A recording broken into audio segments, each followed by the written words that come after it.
In this chapter, we will learn 7 concepts that are important in order to master the Carlsbad structure. I see them as basic knowledge to achieve different goals in all positions. Sometimes you need to attack the king, stop a minority attack, or just take the right actions in the center.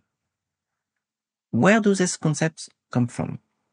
Simply from my experience gained through practice, analysis, and good books. Yes, long time ago, there was no Chessable and you had to read books. These concepts are like strategic guides and often help me to build up good positions. Unfortunately, it does not always protect against calculation errors, but that's another topic. Now, I would like to briefly introduce these 7 concepts to you. Concept 1. Develop the light squared bishop from c8 to f5. As the black pawn structure is on the light squares, logically, our light squared bishop is bad, especially if it remains undeveloped on c8. To solve this problem, the easiest thing to do is to move it to f5, and then often to trade it. Concept 2. Use the outpost on e4. In many pawn structures, the goal is to create an outpost for a knight. In the Carlsbad structure, it's easier. The outpost e4 is already there. With knight e4, black can exchange pieces more easily and attack on the king side. If that sounds a bit abstract, don't worry, we'll go over it all in the next concept. Concept 3. Place a knight on d6 for stability. In the Carlsbad, white has 2 possible breakthroughs, e3, e4 and b4, b5. Placing a knight on d6 who controls the squares e4 and b5 is therefore a useful move for black. Concept 4. Attack with the h pawn. It's often underestimated, but in the Carlsbad structure, the king on g1 can easily become weak. And this almost always happens when black starts the attack with h7, h5, h4, and sometimes h3, forcing white to react with a pawn move that will weaken their king side. Concept 5. Place a knight on d7 to stay flexible. For black, the question is almost always where to put the knight on d7. For example, to b6 to protect the queen side, or to f6 to support the king side attack. In this kind of situation, if you act too quickly, you often give your opponent the opportunity to adapt advantageously. And that's why sometimes the solution is simply to wait on d7 in order to stay flexible. Concept 6. Fight the breakthrough f3, e4 with c5. This concept is quite logical. If white wants to build a perfect center with f3, e4, black must reply strongly. And in this case, c6, c5 is the only breakthrough possibility. Unfortunately, this dynamic situation is not so easy to deal with in practice. That's why in this course we are going to pay a lot of attention to this situation. And concept 7, it's what I call the best configuration. The Carlsbad structure is strategically very rich, and it's not always easy to keep track of everything. My guideline is to exchange 3 minor pieces and keep the queen and the rooks. And last but not least, we also need the knight on d6, and if white threatens to push b4, b5, we can stop it with the move a6. This is what I call the best configuration, and surprisingly, we will see that in this case, we are the ones ready to launch an attack. Knowledge is power, and the 7 concepts will for sure help you become stronger. So let's get started with the first concept, develop the bishop to f5. So in this position, white usually plays knight c3 or knight f3.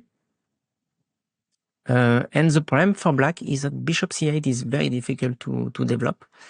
There is no long diagonal available. It's a problem in all the openings where black plays the move e6, in fact, like in the French defense, or the Nimzovich, the Semislav also. And here, white should normally build up the tension and play something like knight c3 or knight f3.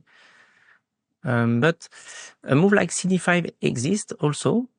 I think this move is a mistake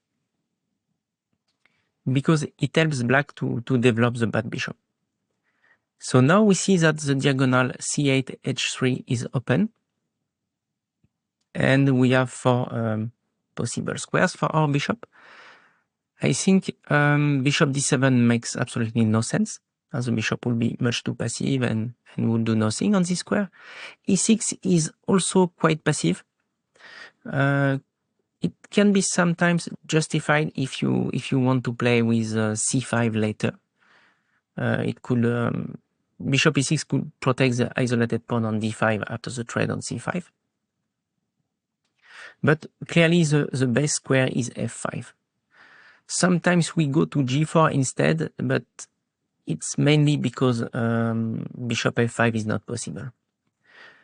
So our goal is to play bishop f5 to be on an active square where we control 2 diagonals. Because when we are on f5, we also control the diagonal g6, b1, and it can be later very important. Most of the time, white will play bishop d3, offers a trade, and this trade is also a positional goal to achieve with black. The trade of the bad bishop, simply. So when white plays a move like knight c3, here we should clearly play c6. Many other moves are possible. Knight f6 or bishop e7. It will be a transposition to some main theory, but in this case, we are not able to exploit the little mistake from white, cd5 too early. So here clearly the move is c6. Something to understand is, in order to play bishop f5, we need to play c6 first. What happens if we start with bishop f5? White has queen b3. And this move creates a double attack against d5 and b7, and black will lose the game.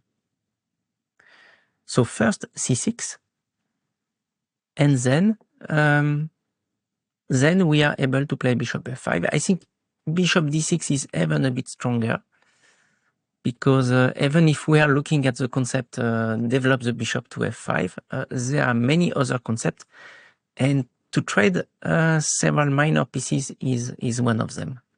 So I would clearly prefer to play bishop d6, and after bishop d3, here we can play bishop f5, and we equalize the game quite easily. After the trade, the goal is to bring a knight to d6, again another concept, and we will have a very good position. So let's look at some more serious options for white. Instead of cd5, for example, knight c3. So here white is not taking too early on d5, and black has many moves. For example, after knight f6, white can take on d5 and play bishop g5. So it's already an advantage of postponing cd5 for white. In this variation, white is able to develop his bishop to g5, to have a pin and a bit of pressure. Then our goal remains to play bishop f5. So we will play c6. Again, bishop f5 is a bad move. It's too early because bishop f6. If we play queen f6, then knight d5 is winning a pawn. If we play the horrible gf6, now queen b3 is also creating a double attack, again against d5 and b7, and probably winning the game. So knight c6 is possible in order to defend actively with a counter attack against d4, but this sort of position is always better for white. So maybe the game is not yet lost for black, but I think the pawn structure is very bad on the king side for black, and the knight on c6 is under pressure. So it's a good advantage for white. So here after bishop g5, the move is, if we want to play bishop f5 as fast as possible, the move is c6. And then white could play queen c2 to prevent bishop f5, but then we have options, for example, h6 followed by g6. It's a typical idea in order to achieve bishop f5. There is a lot of theory in this position, but it's again possible to play for bishop f5. The main move is in this position e3. And after e3, bishop f5 is an interesting option. Kramnik played a lot of games with this move. So here the main theory is queen f3, and after bishop g6, take on f6, take, and it leads to a very interesting endgame. Black still needs to play precisely to equalize. There are many games between top players in this position, and I think it's playable for black. Very important is, because we played c6, white is not able to play queen b3. That's something we need to discuss. Queen b3, now after c6 we can answer with queen b6. And queen b6 is very good for black, because if white takes on b6, we just take back with a better pawn structure, because the double pawns on the b file are extremely strong. We will follow with b5, b4, or knight d7, knight b6, knight c4. We have simply plenty of play on the queen side. For example, here b5, knight b6, and then if he plays a3, I think we will follow with knight c4 very often, because b3 becomes difficult to play. In this case, white will lose a pawn on a3.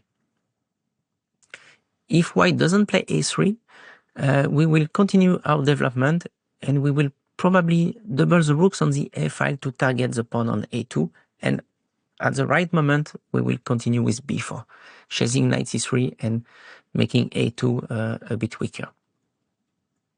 So this position is very good for black. So the problem for white is, even if he understands that taking on b6 is a mistake, he also cannot let us take on b3. Now queen b3 is also favorable for black, because this time the double b pawns are weak. The problem is, white in this sort of position would like to get rid of his weaknesses and play b4, b5, b takes c6. That's the goal of the position for white. But because we have the square b4 under control, it's not possible. So here the endgame will be difficult for white. At some point we could be able to attack b3, for example with bishop c2, bishop takes b3. The only important thing for black is to be sure that white cannot play b4, and then we remain with a better pawn structure.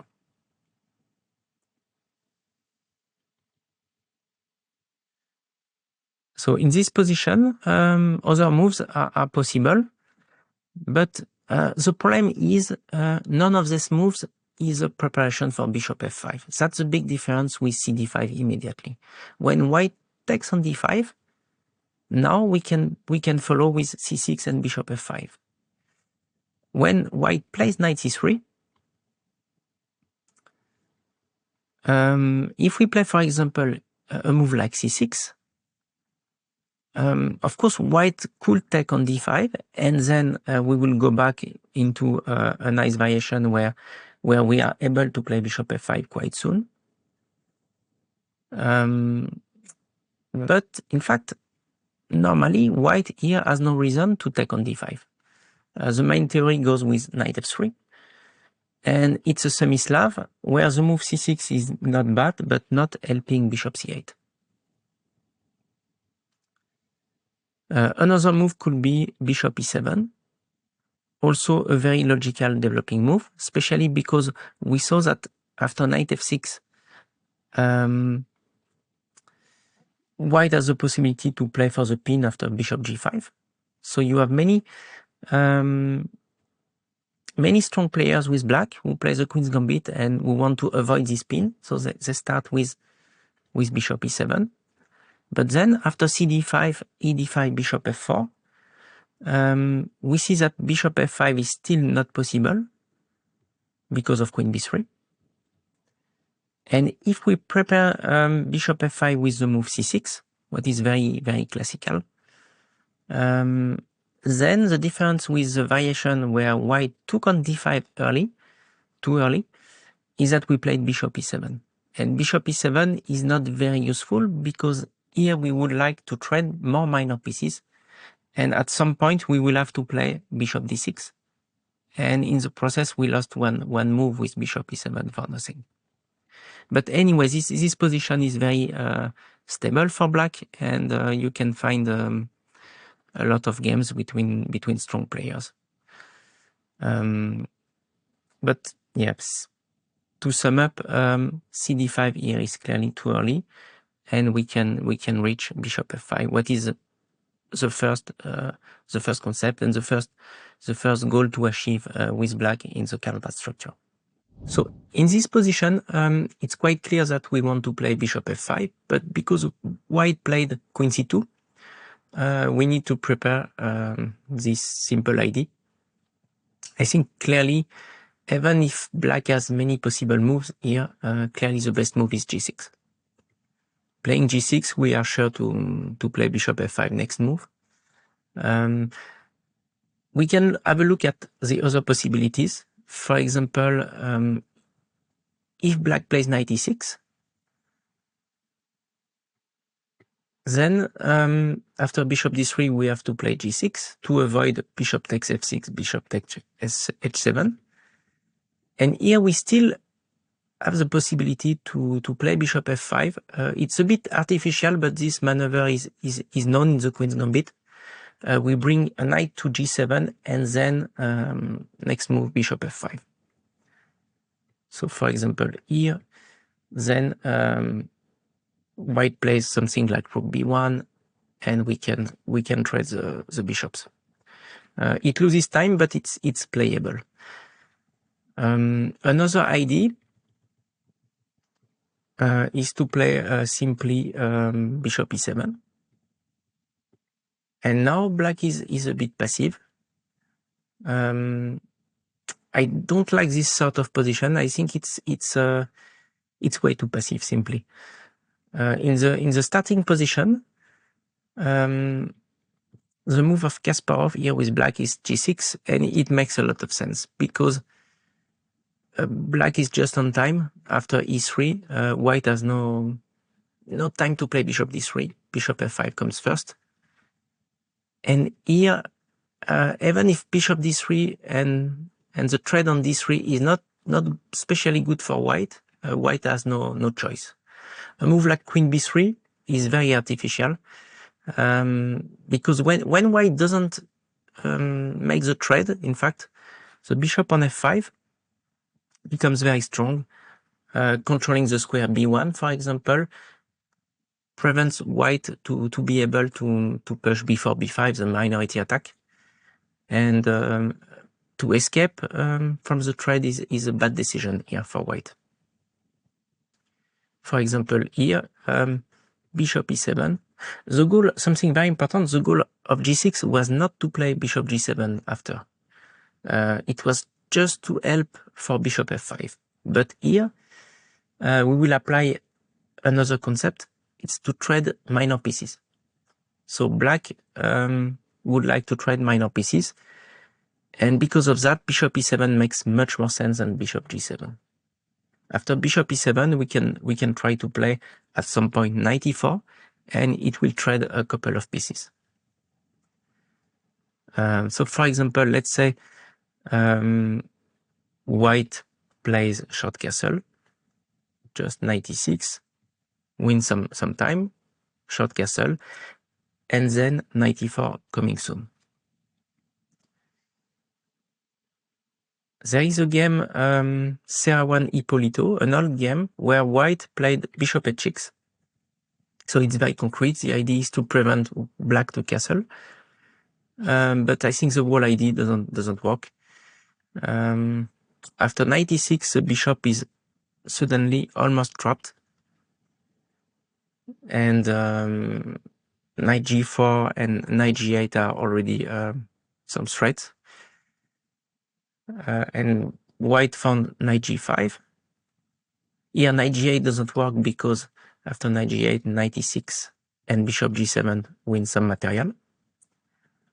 That's why black took on g5, but remember, to trade minor pieces is anyway good for black. So it's not a problem. We can castle, so the whole idea also didn't work with bishop h6. And now, again, a trade. And in this sort of situation, black is absolutely not under pressure. I think knight e4 is also coming, and it's a good equality.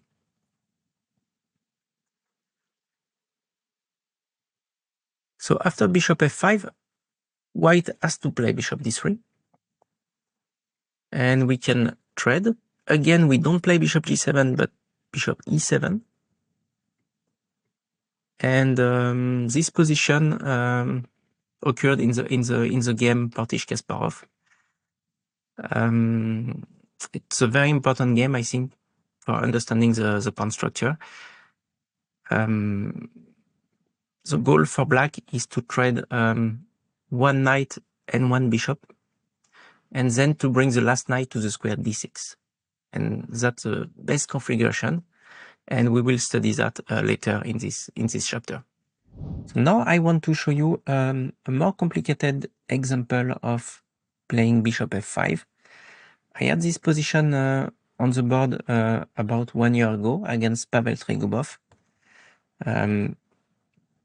And here, I was not able to find the solution. I didn't want to play bishop f5 immediately because I calculated a variation with knight c5 and knight b7. So I started with rook b8. Rook b8 is a bit slow, but also quite safe. The idea is to protect b7 before playing bishop f5. So after knight c5, g6. So why is bishop f5 immediately maybe not optimal? Because white can trade and take b7 with the knight. When black tries to trap the knight, white can escape with queen d3. And here there are several variations where I was not sure that I could equalize properly. For example, queen b7, queen f5, queen b2. I think the weaknesses on c6 and a6 are difficult to protect. White will attack c6 quite easily on the c file, and black will suffer. Knight e5 is also coming. So this position I didn't want to defend. Another possibility is to take first on e3, and then white has still two options. He can take with the queen, and then play b3 and attack c6 quite easily. Rook c1, double rooks on the c file, then knight e5. I think this one is also a bit difficult to defend, even if there is always this idea. The typical idea in this sort of positions is to play a5, a4, ab3. But I was not sure if this position will hold. Also, my opponent could, instead of taking back with the queen, could take with the pawn, and then play this position. I think to keep queens favors white here, because it will be easier to apply pressure with an active queen against a passive one for black. So for all these reasons, I prepared bishop f5 with g6. Now, if black plays bishop f5 and white trades on f5, it cannot take b7 anymore because white cannot take b7 anymore because the knight on f5 will be protected. So in the game, bishop f5 finally played. My opponent plays knight e5. So if it takes on f5, I think it's a mistake because black was anyway going to play knight d6. So d6 is a magic square for a knight in this position, in this pawn structure in general. A knight on d6 protects b7, control squares like e4, c4, b5, preventing the minority attack, for example. So of course, to help me to achieve that will be a mistake. So Pavel correctly played knight e5. Now I am the one trading, and this position is not equal because instead of having a knight on d6, black has a knight on e7, and the knight on e7 is quite difficult to bring to d6. White is going to play f3, e4 and take the initiative. So to lose 3 moves to achieve knight d6 is simply too slow. So this position is a bit better for white. And in the game, I luckily escaped and made a draw, but after suffering a bit. So it was not well played. So what did I miss? Instead of rook b8, it's possible to play here bishop f5. So I rejected bishop f5 immediately because of the variation that we already saw. Knight c5, rook a b8, and knight d7. And it's a transposition to the previous variation where we cannot win a piece because of queen d3. So I was not confident in this position. I think f e3 is a bit better than queen e3, by the way.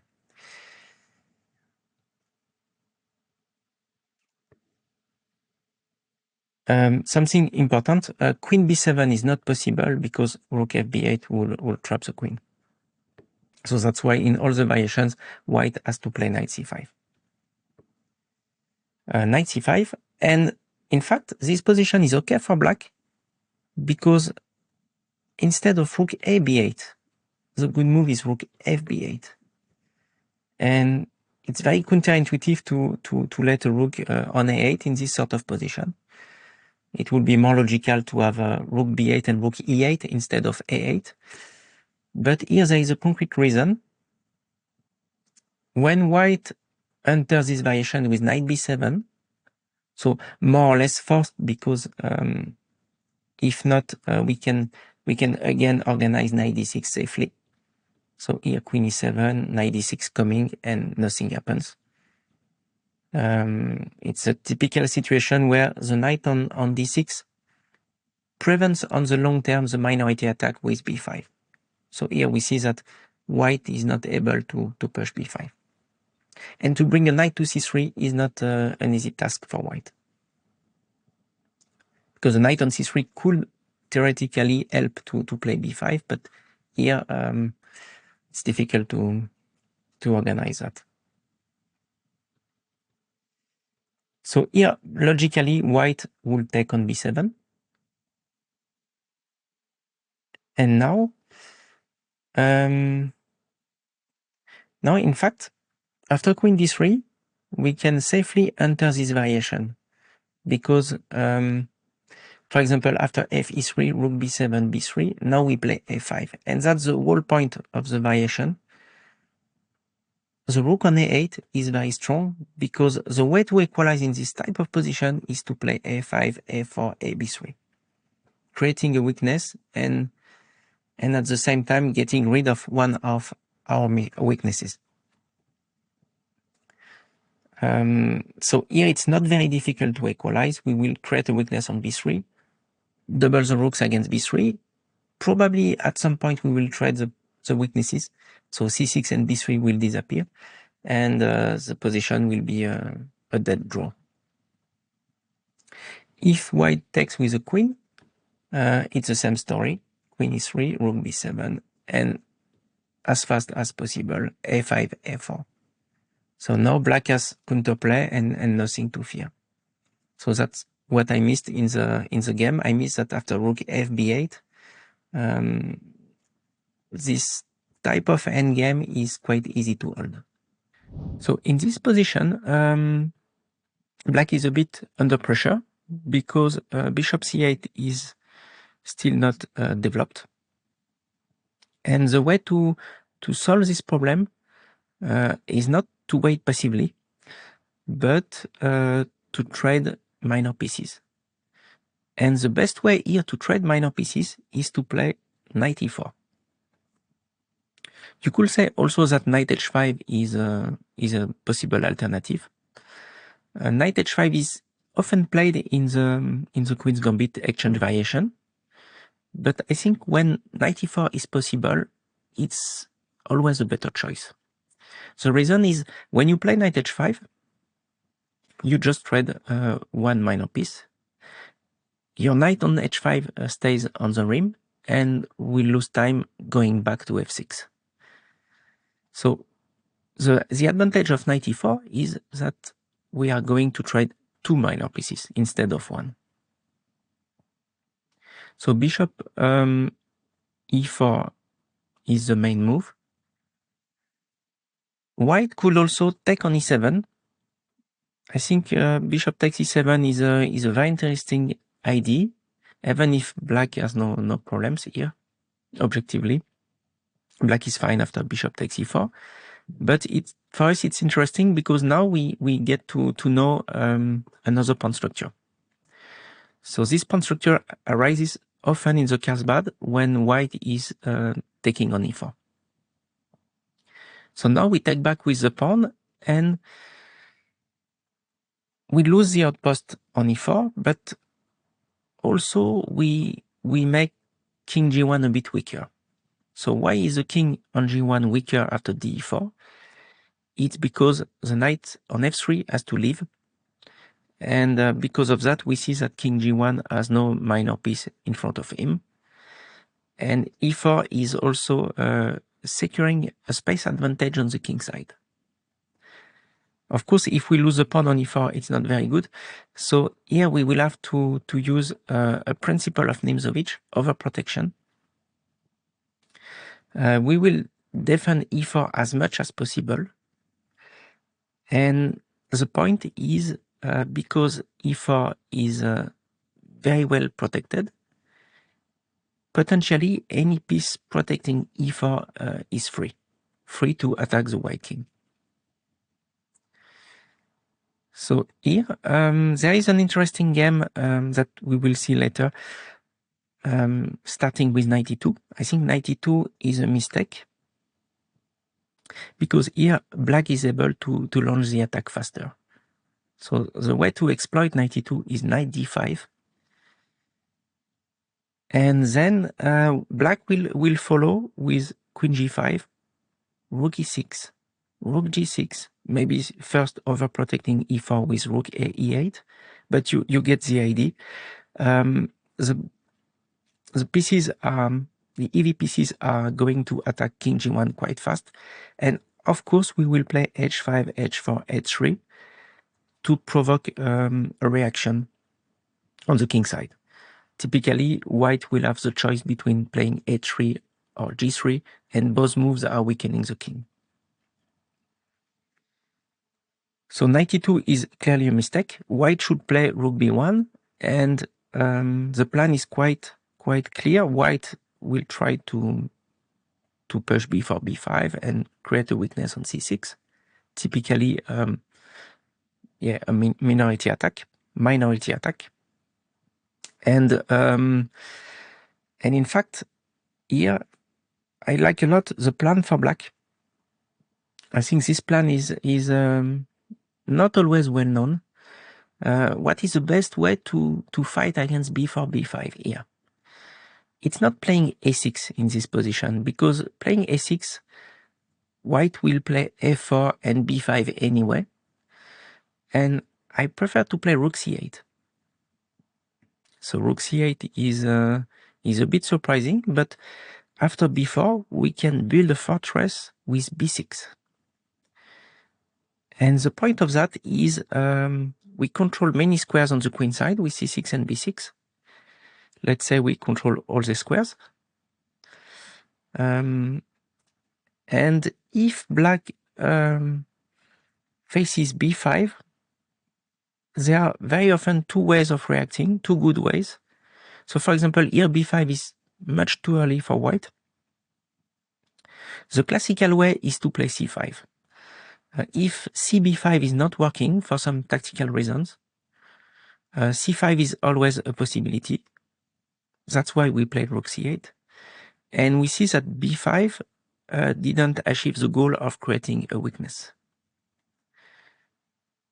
And playing c5, we are going to improve our center, because trading a c pawn for a d pawn is a way to improve the center. We will remove a central pawn from white, and after dc5, rook c5, we get some counterplay on the c file. We potentially could bring the knight to d3 later. So here we have more space, simply, and a very good piece play. But in this position, cb5 is even stronger for some tactical reasons.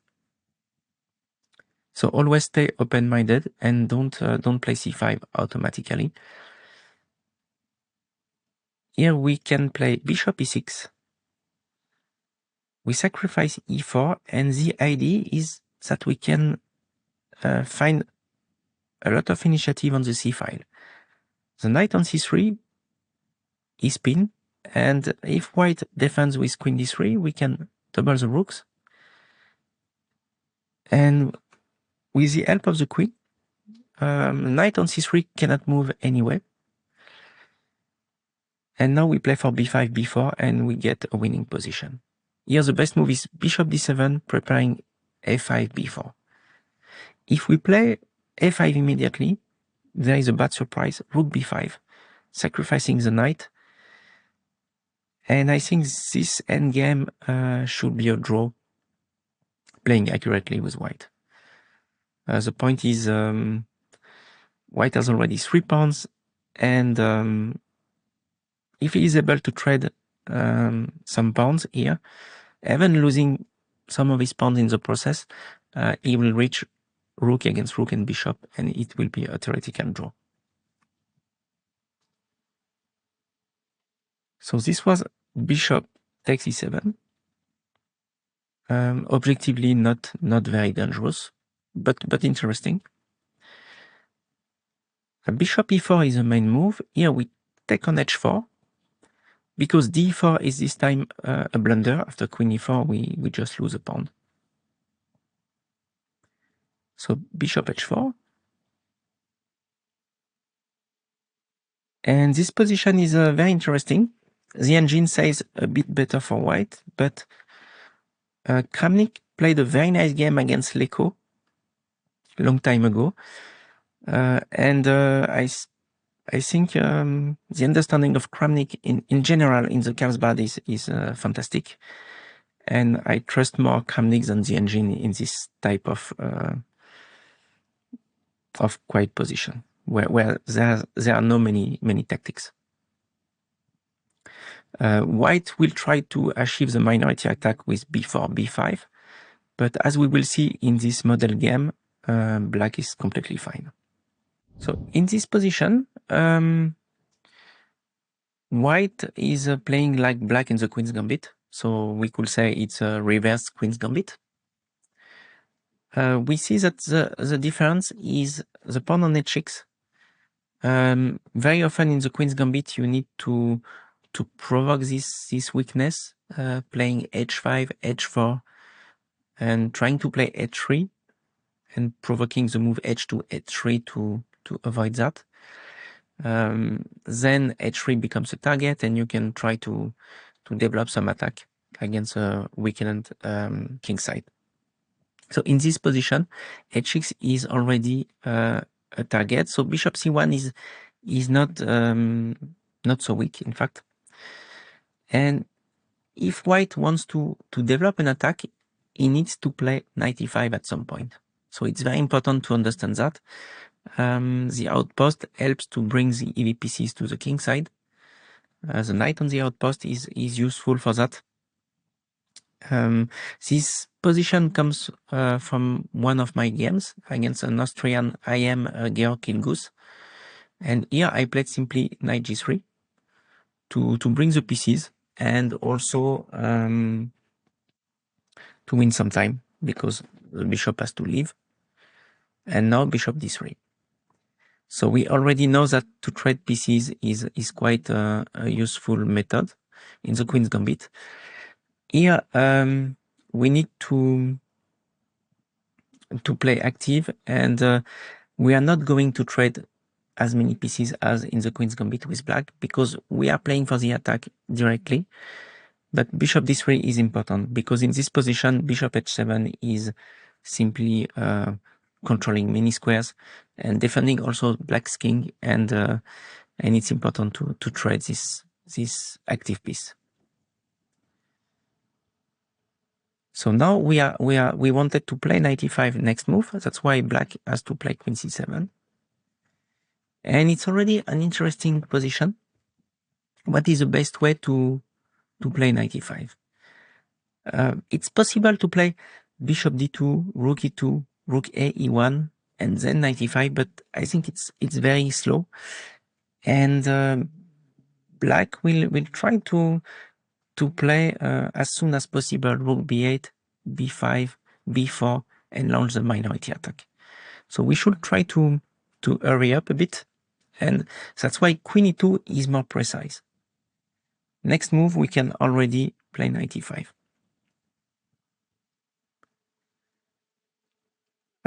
So the minority attack is simply the only plan for black here. And we play knight e5, so the situation is quite double-edged already. And here, again, a move like bishop f4, very logical, wouldn't be concrete enough. Because now rook c8 is coming. And when we play queen f3 with the idea of sacrificing on h6 to win back f6 later, black can simply protect with queen d8, and next move comes b4. So that's why queen f3 is more precise. In general, when you are playing for the attack, for the initiative, you need to create a lot of threats to force your opponent to defend instead of finding counterplay. So here it's a good example. Queen f3 threatens already bishop takes h6. So my opponent here played king h7, a bit strange, but not a bad move. Of course, critical will be knight takes d7, but the idea of knight f3 was to continue the attack with knight d7, knight h5. So knight h5 is really strong because bishop h6 is coming. Queen g4 also will be very dangerous to face. But bishop h6 first with ID gh6, knight f6 for winning the queen. So black will play queen e7 and now queen g4. And this endgame is probably won technically. White has an extra pawn, and after the trade on f4, knight takes back, controlling the entry square e2, and then king f1, rook e1. So the extra pawn is enough, I think, to win that.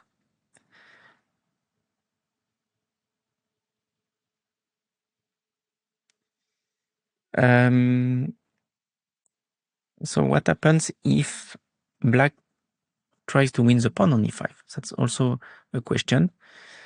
I think bishop e5 is a good move, but black shouldn't take on e5 here.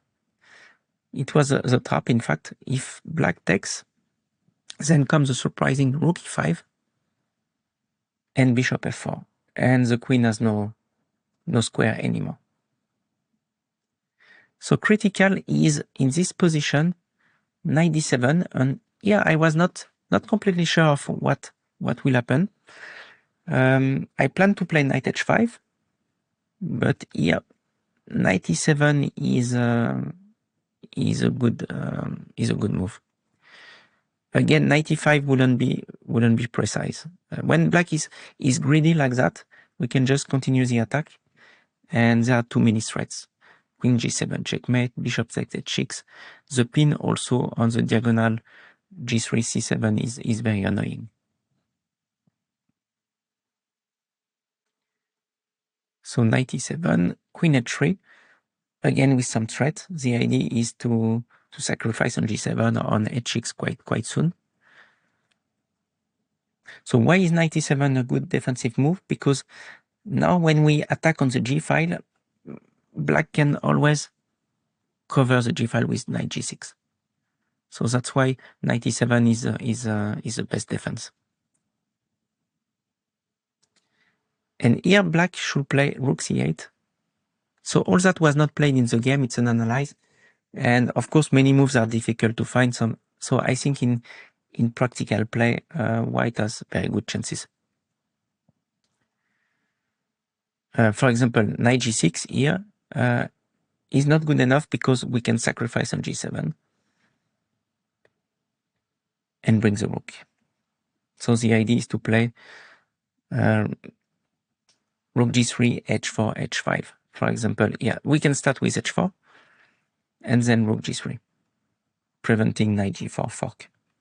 Because here it's very concrete, so at each move we have to react, and here black wanted to play knight g4, so we first play rook g3, and then we'll follow with h5, and I think this position is simply very, very difficult for black.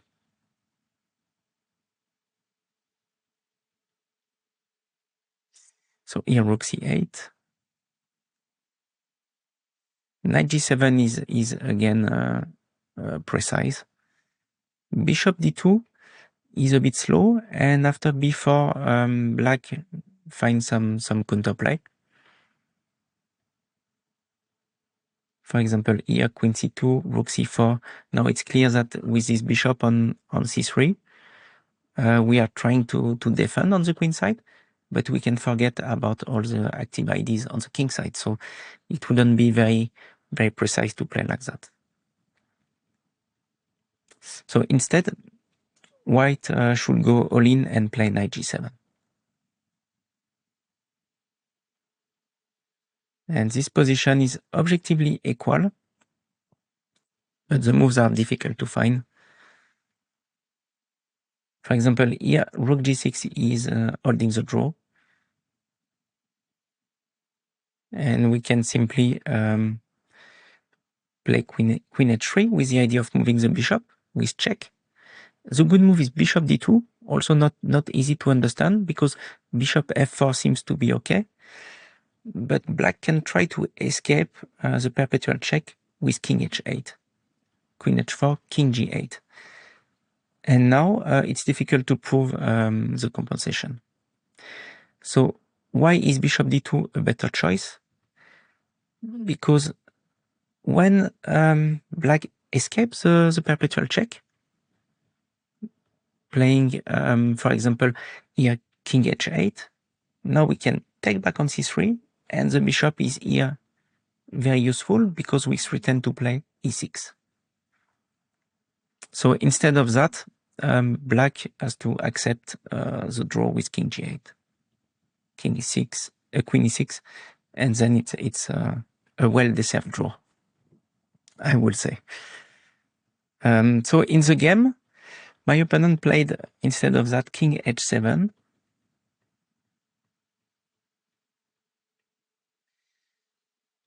In order to protect h6. So it's a bit strange. This move is I thought during the game that this move was a mistake, but in fact, it's not. The next move is a mistake, knight g8. Knight g8 is way too passive.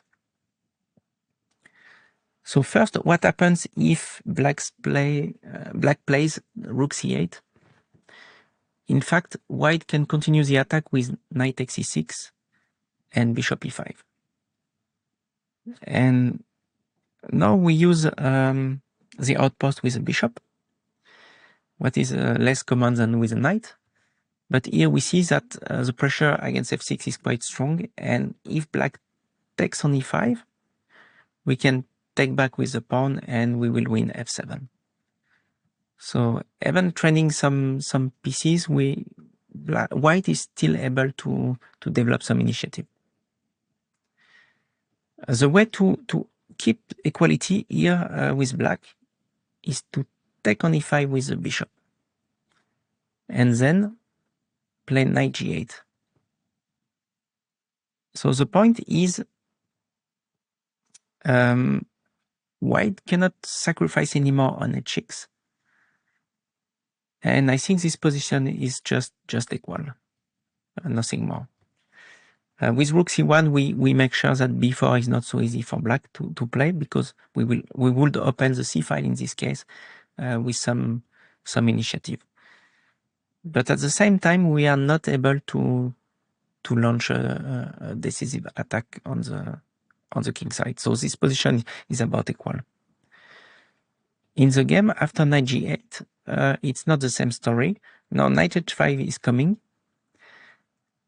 and my opponent played knight e5, not so good. G6 is maybe a better choice. And here we almost have what I call later in this course the best configuration. We have almost the situation with queen, two rooks, and a knight on d3, preventing b4 on the long term. This position will be a bit better for white, but black can already play b4, preventing that. After b4, here we have the typical situation where we can react in several ways against the minority attack. I think the good move would be cb4 and a4. So the idea is that in many endgames we can have an advantage, because the passed pawn on a4 could be very, very strong in a pawn endgame or a knight endgame also. Knight g8 is very far from the a file, and I think we have reasonable chances here to do something with white. But the move in the game knight takes e5 is a big mistake. Now d e5 and here g7 is under attack. After g6, knight f6 is strong. My opponent played king g7. After knight f6, the problem is white could already win some material with bishop takes rook b8, but an even stronger continuation will be bishop e5. And we see here that knight g8 will never see the light again. If black plans to play h5, knight h6, knight f5, we can simply organize the move g4 to control in advance f5 and to be sure that knight g8 cannot come back. So in the game, black played king g7, and here I was not able to find the best move, queen h4. Queen h4 with simply rook e3, rook h3, and I think black is already lost. The point is, it's never possible to play g5 because of bishop takes g5, and to take on f6 loses some material because ef6 check and bishop takes queen on c7. So this position should win quite easily for white. So now we will discuss the third concept, place a knight on d6 for stability. So this position comes from a game Portish-Kasparov, and here Kasparov played knight takes e3. A move like knight d6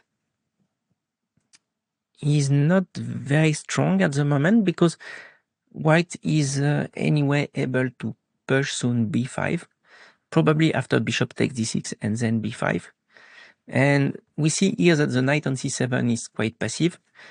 So even if we want to have a knight on d6, it's better first to trade one pair of knight. And the passive knight should go then to d6. So here Portisch took back with the queen. It seems very logical, but a move like bishop c7 is maybe easier to keep a good equality. So bishop c7, queen c7, queen c3. It was played 4 years later after this game by Vaganian against Kasparov, and both players agreed to a draw in this position. The reason is, even if white is able to play a4 b5 quite soon, the problem is, in order to win c6, he will have to use the knight, and with the dark square bishop, we are able to trade this knight. For example, if the knight goes to e5, c5, or b4, we can simply take. And if it's possible, we can also free our position playing rook c8, c5, and trading some pawns and reaching quite soon a drawish position. So Vaganian didn't test the technique of Kasparov. Portisch played instead of that queen c3. And now we have a very interesting moment, bishop d6. Kasparov knows the best configuration, what we will discuss a lot quite soon in this course. After bishop takes d6, knight b5, knight d6. And here we have a position where it's extremely difficult for white to push b5, because black will soon play a6. The only way to push b5 will be to bring knight f3 to c3, but you see it will take 3 moves, knight d2, knight b1, knight c3, and during this time black is able to develop the initiative on the king side. So this position is in practice easier for black, and we will discuss all that later. So interesting is to see what Portisch should have done in this position to avoid the best configuration for black. I think the best move is a4. It's really a surprising solution, because bishop takes f4 destroys a bit the pawn structure. In fact, I think it's not so bad for white, because white is able to develop some play on the king side sometime. The problem for black is knight on c7. Knight c7 is passive. A knight on d6 would be much better. Would have an eye on b5 and the other eye on f5, so preventing both pawn breaks for white. But on c7, the knight is passive, and a move like f5 is in the air. Also, if we want to improve our knight, what happens is simply b5. And now white is able to create some unbalance. And I think we cannot claim anymore a structural advantage with black. Because here d5 is a bit weak, b5 is protected. And for example, if we find this move knight e4, preventing queen d5 because of the fork knight c3, simply rook b2, and d5 is under attack. At some point, white is able to play f5 also, or simply to play active with his knight. And I think here black is not able to do something with his pawn majority on the queen side.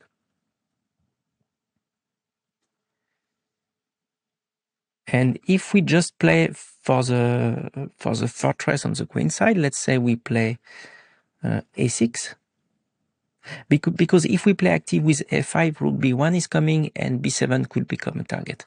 So here also we are not able to stabilize the queen side. So let's say we play for the fortress, a6.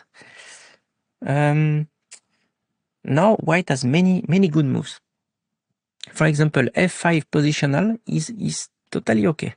If we take f5, we have a weakness, and white will be able to attack and to win back f5, probably with a move like queen d3 or rook e1, rook e5. So it's difficult to take on f5. But if we don't do it, then white takes on g6 and improves a lot his pawn structure, making our king maybe a bit weaker. So f5 is clearly critical. But other simple moves like, for example, h4 with ID h5 or rook e1, simply taking the file, are completely okay for white. Because the point is, if we want to improve our knight, we always give b5 as a possibility for white. So when we play knight e8, b5 is coming, and white has enough activity. So a4 is really a nice move, preventing knight b5, knight d6 like in the game. So in the game, this position is a bit better for black, and we will look at all that later in this course.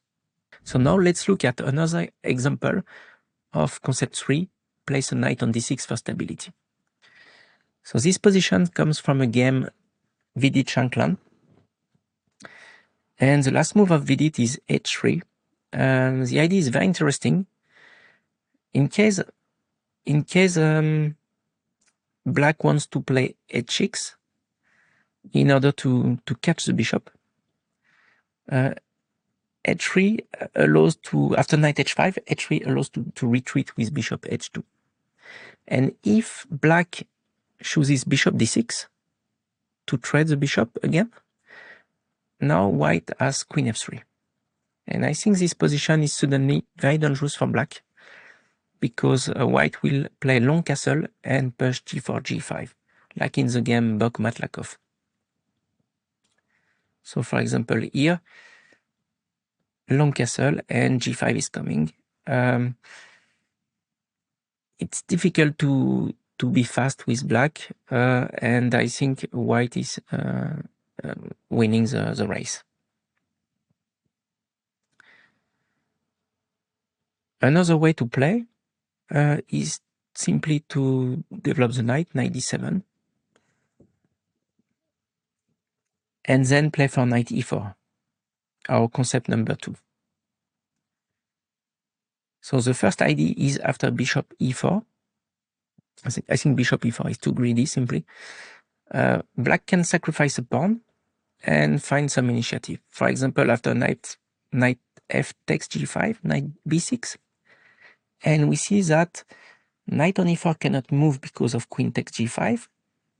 And soon bishop f5 is coming, followed by h6, and white will lose some material.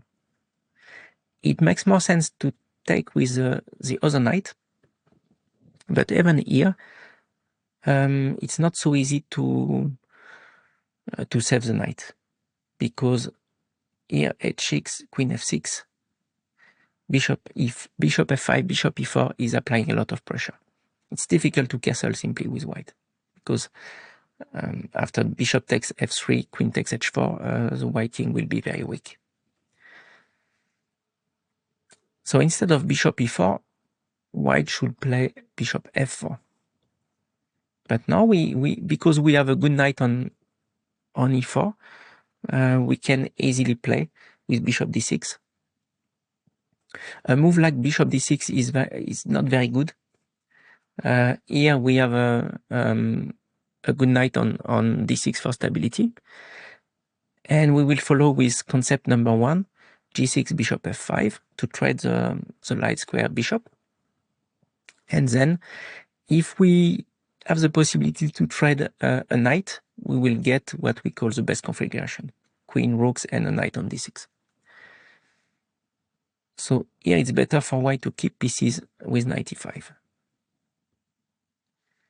This position is complicated but fully playable. So Sam Shankland shows another move, knight e8. So it tries to trade pieces like usual, and of course bishop e7 will help black, because now we bring the knight to d6. That's our goal, and then we will organize bishop f5 quite soon. So for example here, maybe bishop f5 immediately is not very precise, because we are a bit underdeveloped. and in this position, e4 could create some unbalance.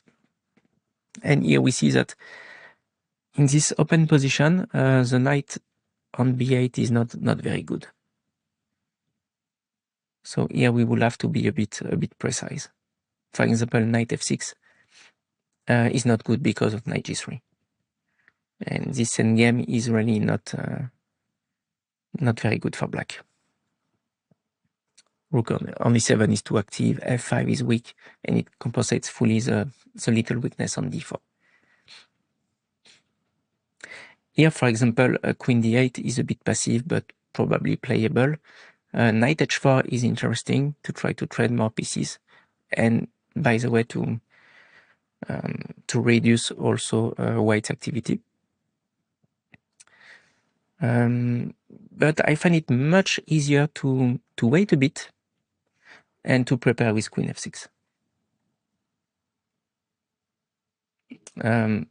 Here also something very interesting. Bishop f5 is not the best move suddenly, because after take and b4, again our knight on b8 is passive, and white has a very easy minority attack. So b5 is coming, and I think it's typically the situation where we can hold, but it's not very nice to defend this position. A better move is to play here bishop e6, and here queen g5. So we keep this light square bishop because a bit like in my game against Killgoose, here there is a target, and it means bishop e6 could be useful in the attack. So this position is interesting to play for black. So Vidit played much better, and instead of trading the bishops, he played bishop f4. So that's the whole idea of h3, to keep the bishop, or to activate the queen later with queen f3. But in any case, bishop f4 is much more logical. So bishop d6, queen f3, and now queen f6. I think Shankland would like to play an endgame, and queen f6 is very logical. It will help to defend the king. In a correspondence game, knight d7 was played, and I think this position is also not so easy to evaluate. The knight on d6 is very important, because sooner or later we will have the possibility to play bishop f5, or to play very active, like in the game after knight g3, f5. And soon g5 and probably g4 are coming, and this position is very difficult to access. After b4, we can also start with g5 and then f5.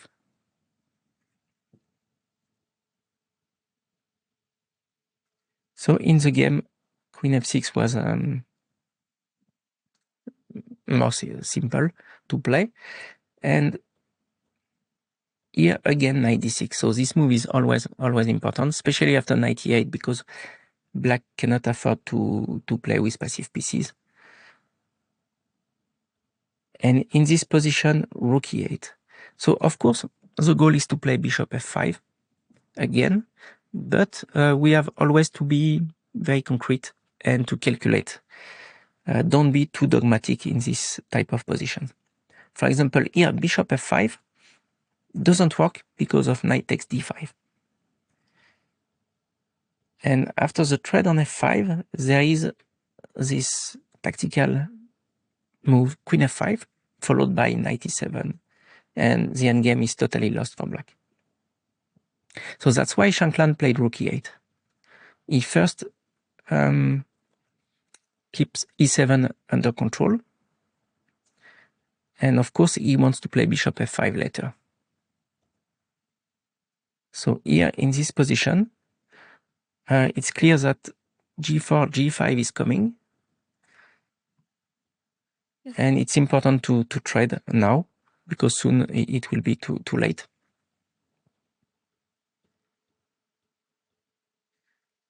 And here, I think the queen on f5 is holding the position, and that's why Vidit played queen h3. So going for an endgame with a very, very small advantage. Even if white has more space, I think black has no weaknesses, and the advantage is essentially practical. It will be easier to play with white, but at the same time, without any weakness, black should be able to hold. So now it's time to look at concept number 4, attack with the h-pawn. I think this topic is a very important one. In the London system, it's well known that white can attack with the h-pawn, but in the Queen's Gambit, a bit less. So what is the difference? In the London system, white plays bishop f4 very early, and because of that, it's quite easy to have the control of the outpost on e5. And we know that the outpost on e5 will allow to attack the king side, and with the h-pawn very often. In the Queen's Gambit, this idea is also very important, but a bit less known. So, in fact, when the center is stable, black is able to try to create a weakness on the king side, playing in a row, if possible, h5, h4, h3 to create some weakness. If white plays h3 himself, then h3 becomes a target, and we can sometimes try to sacrifice the bishop on h3 or play g5, g4 to open the g file. If white doesn't react, then we play ourselves h3 and forcing g3, then we have always in the air the possibility queen f3, queen g2 checkmate. So this h-pawn is important in order to create a weakness, and then it allows to attack where we have more space on the king side. So this position comes from a game Petrosian-Botvinnik. And here, if you look at it with an engine, you will be surprised that the position is completely equal and black has many moves. But I think what Botvinnik played in the game is much better than the other moves.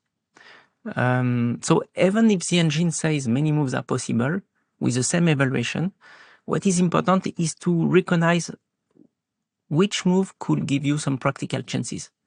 And practical chances means your opponent could have problems to find moves, to find good moves, or your next moves are easy to play. So when you see that a move is going in one of these two directions, making life of your opponent a bit harder, or your own life easier, then it means the move is good in practice. So here it's possible, for example, to play knight d7, nothing special. We bring the knight to the king side. We could play bishop e6, also not very ambitious, just to try to develop the pieces, and then knight d7. Another move for Stockfish is bishop f5. This move I don't like, because I think in a position where white takes on f5 and plays then bishop d3, short castle, then he can prepare slowly the minority attack. Black is still okay, but it means at some point when white plays b5, we will need to react with c5, and we have to organize that, and it's a bit passive. So here there is no hope to win the game with black. So what was the move of Botvinnik? He played here g6.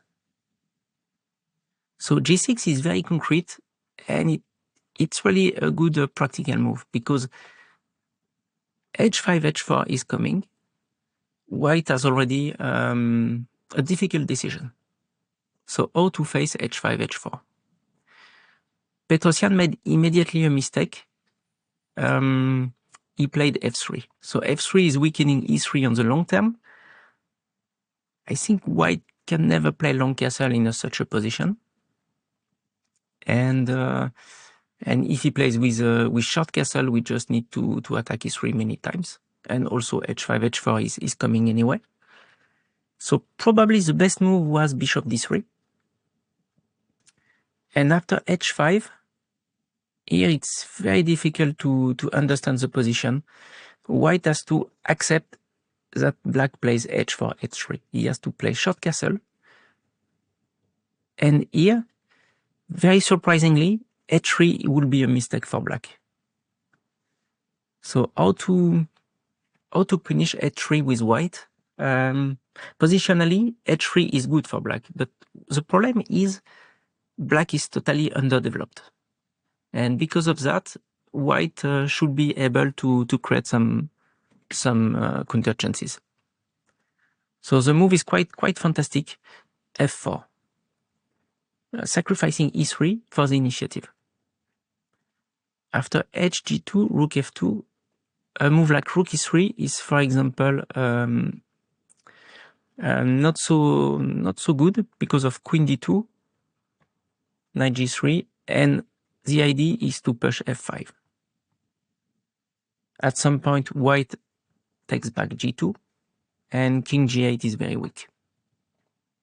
So the extra pawn on the queen side has no value, because what counts here is if black can protect his king, and it's really not easy.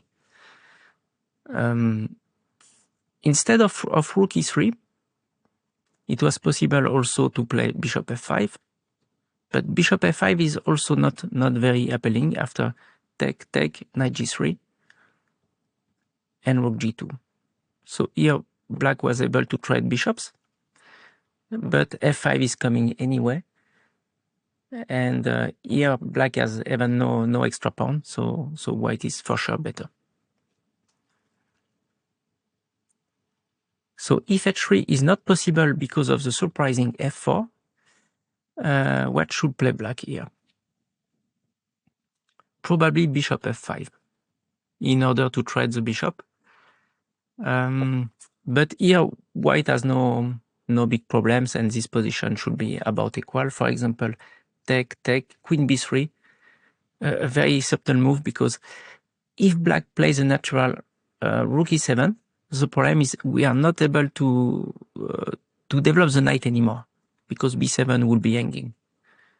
So a better move would be queen c8, followed by knight d7, knight f6, knight e4 probably. But here rook c1, knight d7, and f3. So it's an idea that we will meet later, analyzing the best configuration with the knight on d6 for black. This configuration, but with the knight on d6, we will see that a possible defense for white is to play for f3, e4. So in general, if you are attacked on the wing, it makes sense to react in the center. And here it's exactly this idea. f3 followed by e4. And now white has some counterplay. For example, d4 would be a mistake, because now white plays queen f3, attacks f7. The center e4, d4 remains quite good. And the problem is we played h4, and in this position, the h pawn starts to be a bit weak. So this position is for sure better for white. Probably knight c4 is a better move with the idea knight d2. Queen c3, queen d8, rook f2. And here we see that we can forget about our attack on the king side, because f3, e4 created a nice dynamic for white. And the center is here more important than what happens on the wing. So this position is about equal, but in practice quite complicated.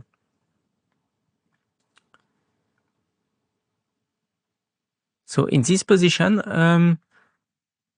it wouldn't be very good to play knight f4 because of, knight f4 with the idea knight takes d5, playing on the pin on the c5. Here we could improve our knight with knight b6, knight c4, and knight d6. And here we will reach the 7 concept, the best configuration.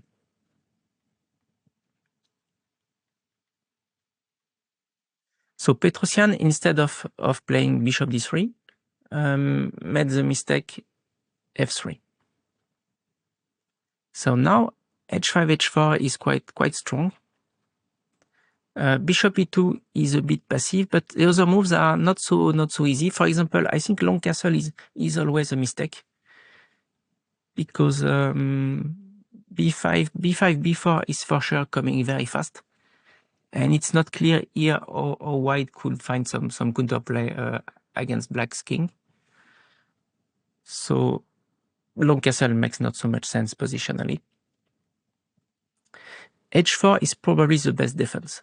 But when you play h4 with white, you have to forget about short castle, because h4 will be always hanging. And if we play king f2 with white, I think it's a bit like in the game, a bit passive. And yeah, it's probably the best try anyway.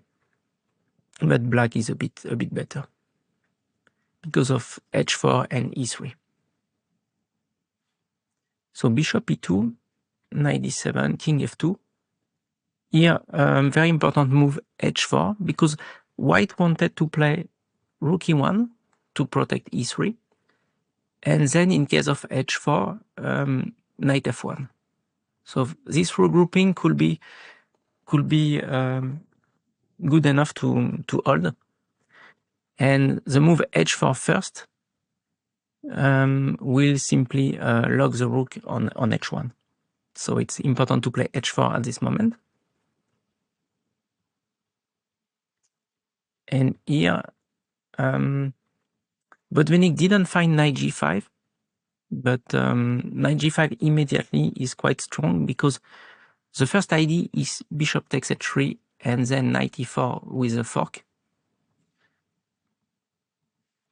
And even if white is able to avoid the fork, at some point black will take on h3 and will have a very strong attack. So I think this classic is a good example of playing with the h pawn in the Queen's Gambit. In general, keep in mind that if you stabilize the center, you should be able with black at some point to attack on the king side with the h pawn. It's a very important idea to create some chances. So this position comes from a game between Stockfish and AlphaZero. Here, black has a good position. White made a strange mix of knight e2 and b4. So something important to say, sometimes in the Queen's Gambit, white plays with knight e2, sometimes with knight f3. The idea of knight e2 is normally to play for the center with f3 and e4. And to combine knight e2 with b4 is maybe not optimal. If white plays for b4, the knight should be on f3. Sometimes knight e5 can help to attack c6. And also the knight on f3 is simply more central and protect also the king a bit better. So knight e2 and b4 is not always a good mix. In this position, black brings the knight to e6, and I think it's important to remember that when white wants to play f3 e4, the knight is well placed on e6 because the knight attacks already d4. Also something important, the knight on e6 can go to g5 sometimes to attack the white king. And also when white plays b4, b5, the minority attack, knight e6 will support c6, c5. So the knight is very, very good on e6, and because of that, white has absolutely nothing. So in the game, white played rook e1, a computer move, I think we can say that. Of course, b5 seems more logical, but the problem is ab c5. And in this type of position, black has nothing to fear. He will have counterplay on the c file. It's not clear if d5 is weaker than the pawn on b5. Even the black bishop has here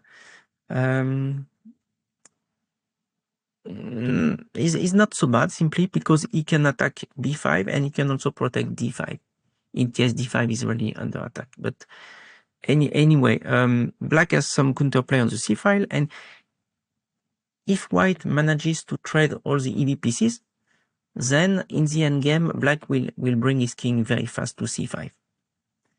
And b5 will be clearly weaker than d5. So I think this position is simply okay for black.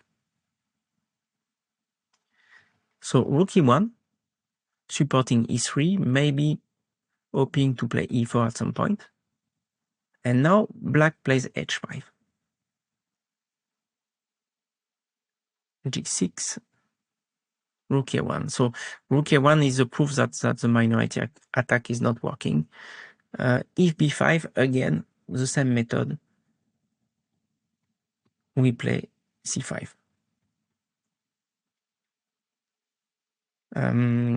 So white prefers to wait with rook a1. And here knight g5. So the idea is to sacrifice on h3, forcing more or less knight f4. And now, a very important moment, knight e4 using the outpost on e4. And here d e4. D e4 is a bit surprising, but we will see that many times in this course. With the pawn on e4, white has problems to protect his king. And black is securing a space advantage.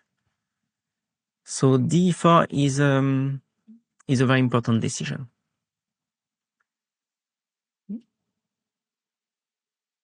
So king g7, because white wanted to take on g6, using the pin on the diagonal c4 g8.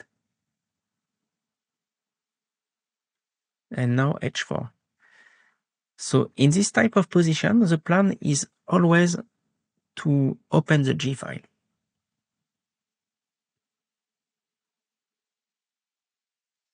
And now, how to play g4 with a maximum of strength? We need to organize rook g8 first. And in this case, the king is not good on g7. So here, AlphaZero plays king h6.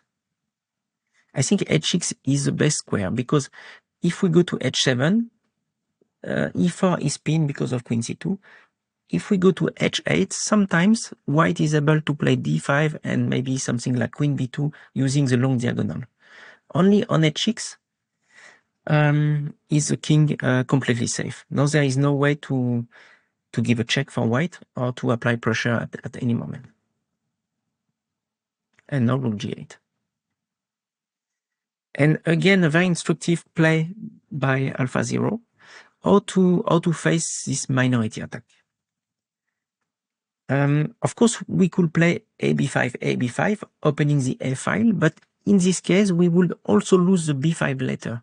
The B file after B takes C6, and maybe rook B7 coming and finding for sure some counterplay. So here it's much better to play CB5 and A5. The C file is not so important, and here black will try to use his A5 pawn, pushing as far as possible. And now the queen has to stop the pawn, and the queen is a very bad blocker in general. I think the best blocker normally is a knight, but against a passed pawn like that on the side, even a knight will be very bad, in fact. But the problem is if the queen stays on a2, then the attack on the king side is much stronger. So here g4.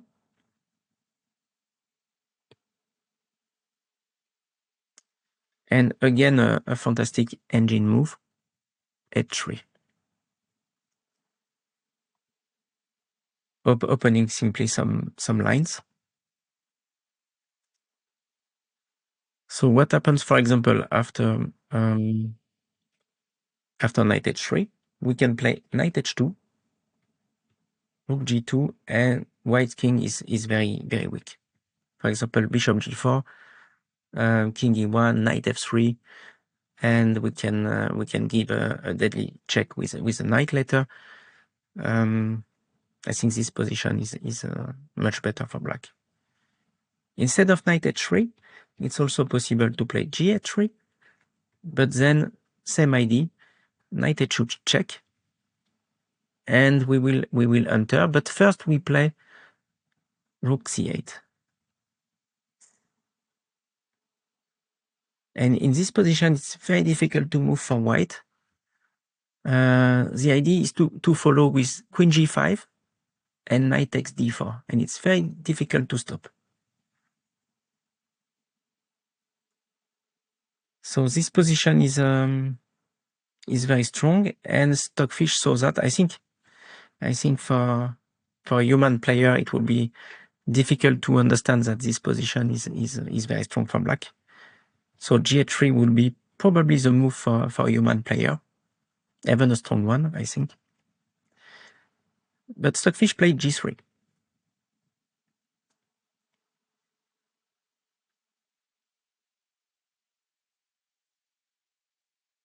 And now a nice move, rook f5.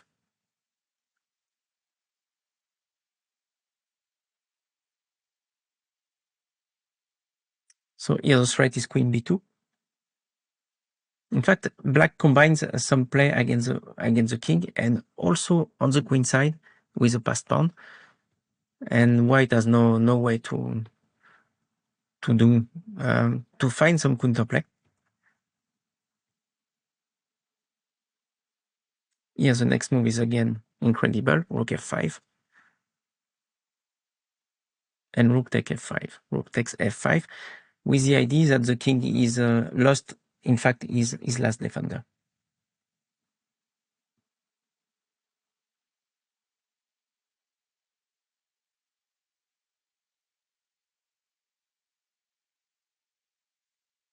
And here Stockfish resign. There are too many threats. Queen d2, queen f2, queen takes d5. After queen a2, it's possible to play knight e3 check and win d5 anyway. So I think this game is, of course, is not human, but is one of the best examples that you can find with a kingside attack in the Queen's Gambit. And even if we are for sure not able to play in the same way in our games, I think there are many ideas to remember. First, the knight on e6 is very well placed. Secondly, to push the h pawn is very important to create an attack. And also the tactical patterns were quite interesting. And this idea of taking on b5 with the c pawn instead of the a pawn was also something to remember. So now it's time to look at concept number 5, place a knight on d7 to stay flexible. So in this position, we see immediately that the bishop on c8 cannot be developed. Black was not successful in trading pieces, and it's time to do something about that. Here, in order to trade and to be able to finish the development, we have two main candidate moves, knight h5 and knight e4. We very often say that knight e4 is the best choice normally, because knight e4 in comparison with knight h5 allows to trade two pieces instead of one. I mean, bishop e7 and knight e4 later. So it makes a lot of sense to play knight e4, but I think in this position, knight h5 is a better move. So what happens after knight e4? In fact, the problem is knight e4 is better when white has a knight on f3, because after take on e4, the knight on f3 will be under attack. So here, the knight on e2 is quite safe. And for example, simply bishop e4, d4, rook d1, followed by d5 later, I think is in practice a bit easier for white. We saw this sort of position already, but with a knight on d2, white has more problems, because it's always easy for black to overprotect e4, to play knight f6, bishop f5. So knight on d2 is not really active, not really doing anything. because e4 is overprotected, and then black can attack with h5, h4, and maybe h3. So here it's a bit different. The knight is on e2, near from the king, so the king is better protected. You have many variations where the knight can go to f4, for example, and also d5 is coming easily because rook d1 controls the square d5 after d5. So I think because the knight is on e2, this position is a bit easier to play than in some variations where the knight will be first on f3, and after d4 will have to go to d2. So I don't like that so much for black. Also something interesting, knight takes e4 is possible. And in this position, knight f4 maintains a small pressure. Why knight f4? Because in fact, rook d1 would be a small mistake. Here, black is able to trade his bad bishop, and this type of position is simply equal. You could say that white has a better center with 2 pawns against 1. I mean, e3, d4 against e4. But at the same time, black is able to control the square d5. And after knight d5, we will trade the knight. Probably white can also organize rook c5 at some point, but we will always keep one piece on d5. And if all the pieces are traded on d5, the pawn endgame is completely okay for black. So here we have maybe no attack against the white king, but white has also no plans, so it's about equal. Knight f4 is a clever try for white here, because with knight f4, it's not possible to play bishop e6 anymore. And so there was a correspondence game with the move knight g4, very creative, try to do something. The problem is if we play some normal developing moves, like for example bishop f5, we see that knight e4 is holding the position for white, and at some point white will play rook d1, probably d5, and will play on the d and the c file, and this position is extremely passive for black. So knight g4 is very interesting.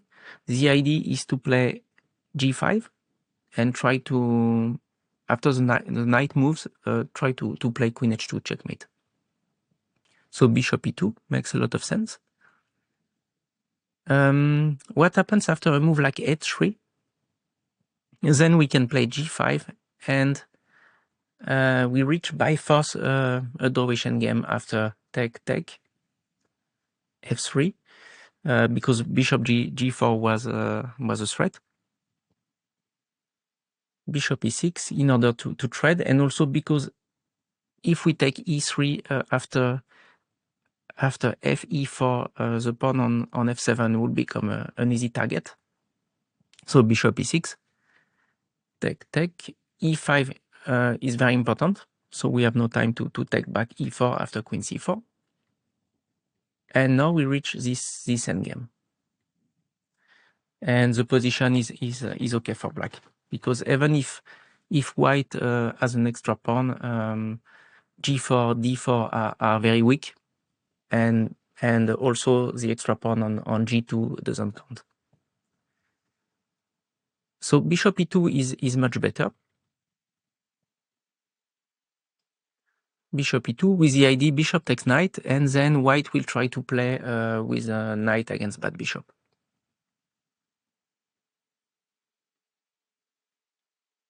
So here it's important to trade. But in comparison with the previous variation that we saw, here the pawn is on g5 instead of g7, and because of that, I think white has better chances on the long term. In general, it's always a bit more difficult to play with a weak king than with a good one, because when you make a mistake, it can be finished. So even if in the correspondence game black was able to hold, I think in practice it's very difficult to defend this sort of position. So for these reasons, I think knight h5 is much easier. So this position is really very interesting. There are many things to understand. I will try to explain all that, but keep in mind that we will focus on knight d7. So the topic is where to play the knight, and how will white adapt his play to our knight move.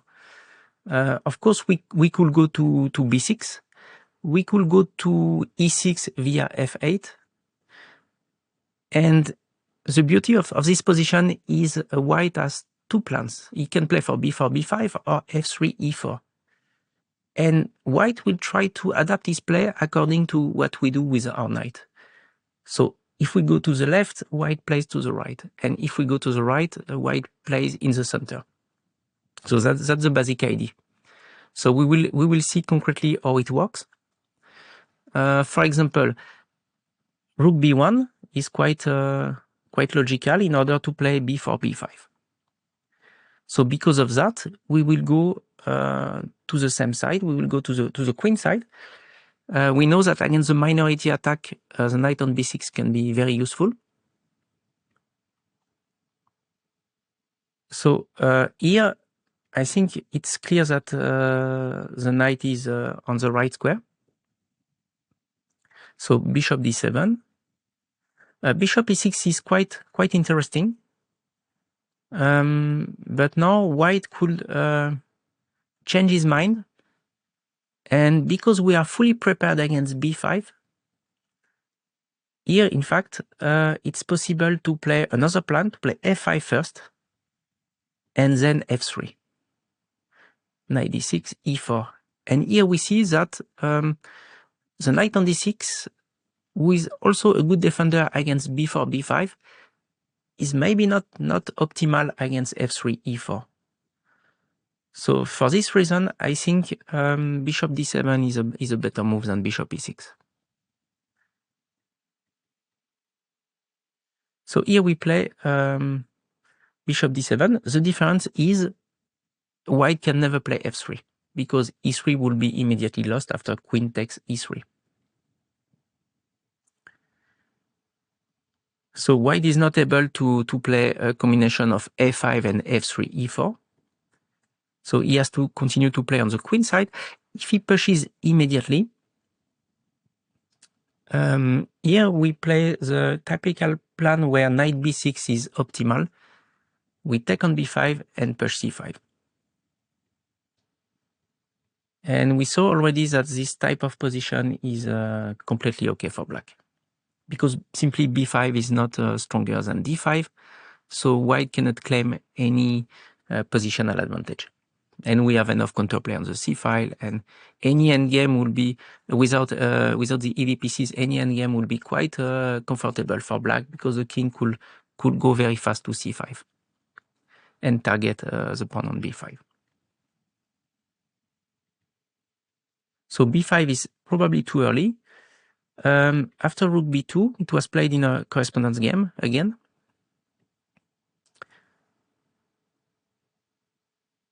So bishop g4, b5 now. And here b5 is a bit tricky. In this type of position, you have two ways of reacting. You can play AB, AB, C5 or CB, AB, A5. And here the good move is again AB5. Now, if we play CB5 with the idea that when it takes, we are comfortable with the move A5, there is a little trick. Here, white can play A5, a very interesting pattern, chasing the knight instead of gaining back the pawn.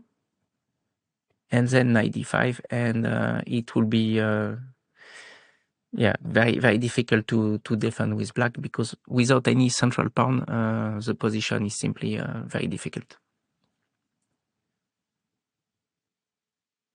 So a b5, and then c5, as we already know. So again, the knight on b6 is perfect because knight b6 is supporting d5 and blocking the b pawn. So this position is easy to play.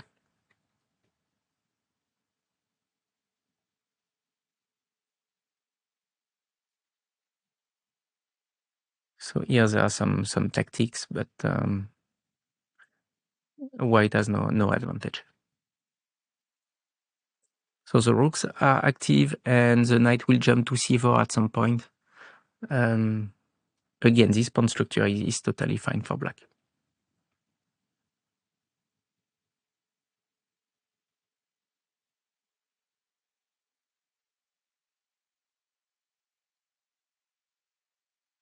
So rook b1 with the ID b4 b5 quite fast doesn't work because the knight on d7 can go to b6. So what happens after rook a e1? Now it makes not so much sense to play knight b6 because white shows his intention to play in the center, and the knight on b6 is doing nothing against f3 e4. So here white could improve his position with a very strong control over c5 first. So knight c1, knight b3. And because now c5 is under control and also d4 protected at the same time, now f3 e4 will be quite strong because d4 is protected and black cannot organize his play in order to play c6, c5. A typical breakthrough when white is playing f3 and followed by e4. So knight b3 is here very, very interesting for white. c5 is not possible for black, and f3 e4 is coming very soon. So I think here knight b6 in this position is a mistake. So it means we have to go to the other side to play knight f8. We saw that in the previous example in the game Stockfish against AlphaZero. In this position with the knight on e2 and with the plan for white f3 e4, it's very interesting to have a knight on e6 to apply pressure against d4, sometimes to jump to f4 also when white plays e4. And so e6 is the natural square for the knight when white wants to play f3 e4. So for example, knight c1, bishop d7, and now it's clear that white plays for e4, so we can play rook d8. So the first idea is, in case of e4, we have knight f4. So it's a very typical pattern also. Yeah, we are going to play queen g5 or take on d3. We can also sometimes follow with knight f8, e6. I mean, knight f4 is very active.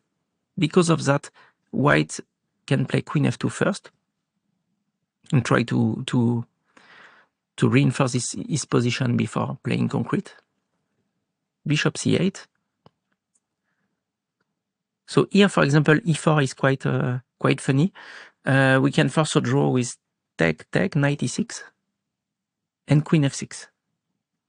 So the endgame will be nice for black because d4 will be in this case a target, and without the queens, our king on g8 will be immediately safe.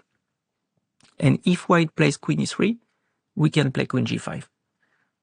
He has to go back, and we also, and it's a repetition. So it's a draw. So e4 will be too early.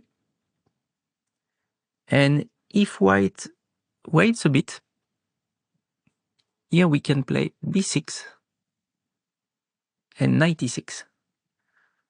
And here we see the strength of knight e6. When white plays e4, we can take and win the pawn on d4. And if he does nothing, we improve our position. And at some point, we can free the position with c5. So that's the typical break when white wants to play e4. When white already played f3 also.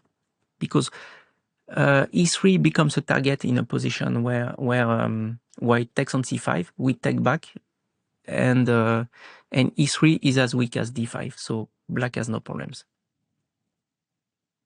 So it's about equalizing. So now we will see a brilliant idea, also showed in a correspondence game. Here, white tries rook b1, and here we see the fight between the rook and the knight. So first, white played rook e1, and after knight f8, rook b1. So what is the point of that? In fact, white lost a move because rook b1 was played in 2 moves instead of 1. And the idea is, if black wants to go back to b6, as we saw in a previous variation, in this case, the knight lost 2 moves, because knight f8, knight d7 goes back to the starting square, and only then knight b6. So here, knight d7, white can play for b4 with an extra move in comparison with rook b1 immediately. But in fact, black has another idea. He can play knight e6, and now we will see that knight e6 is also useful against the minority attack. He's not only strong on b6, but only on e6, or also on e6, I mean. And now there is another plan. It's to play rook c8 and b6. So I like a lot this setup. I think it's a sort of fortress already, because here, when white wants to play on the queen side, he faces some difficulties. For example, here, if white plays a5, we can already close the position with b5, and c6 is absolutely not weak. And this position is completely, probably completely equal. But here it's also not so passive for black, because after securing the queen side, we are now able to attack on the king side. So we can play h5, h4, knight g5, threatening some sacrifices on h3. And I think this position is fully playable for black. So a5 is probably dubious, because white loses all his initiative on the queen side. And a move like b5 is typically countered by c5. And there is no minority attack anymore. And I think black should be able to win the fight for the c file. And d5 is completely safe. So this position is also completely equal. I would even prefer to be black in this position. So I think this example was interesting to understand why it's useful to have a knight on d7, because this knight can go to b6, can go to e6, and d7 is a perfect place to stay flexible and to adapt our play to white's play.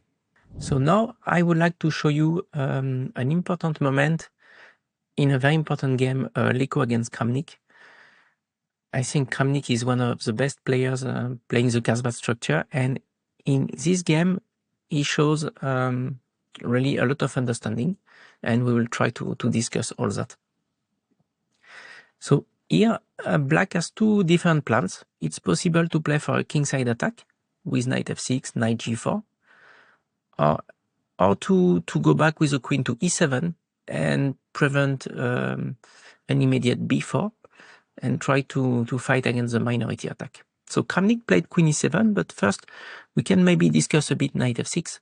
I think knight f6 is totally playable.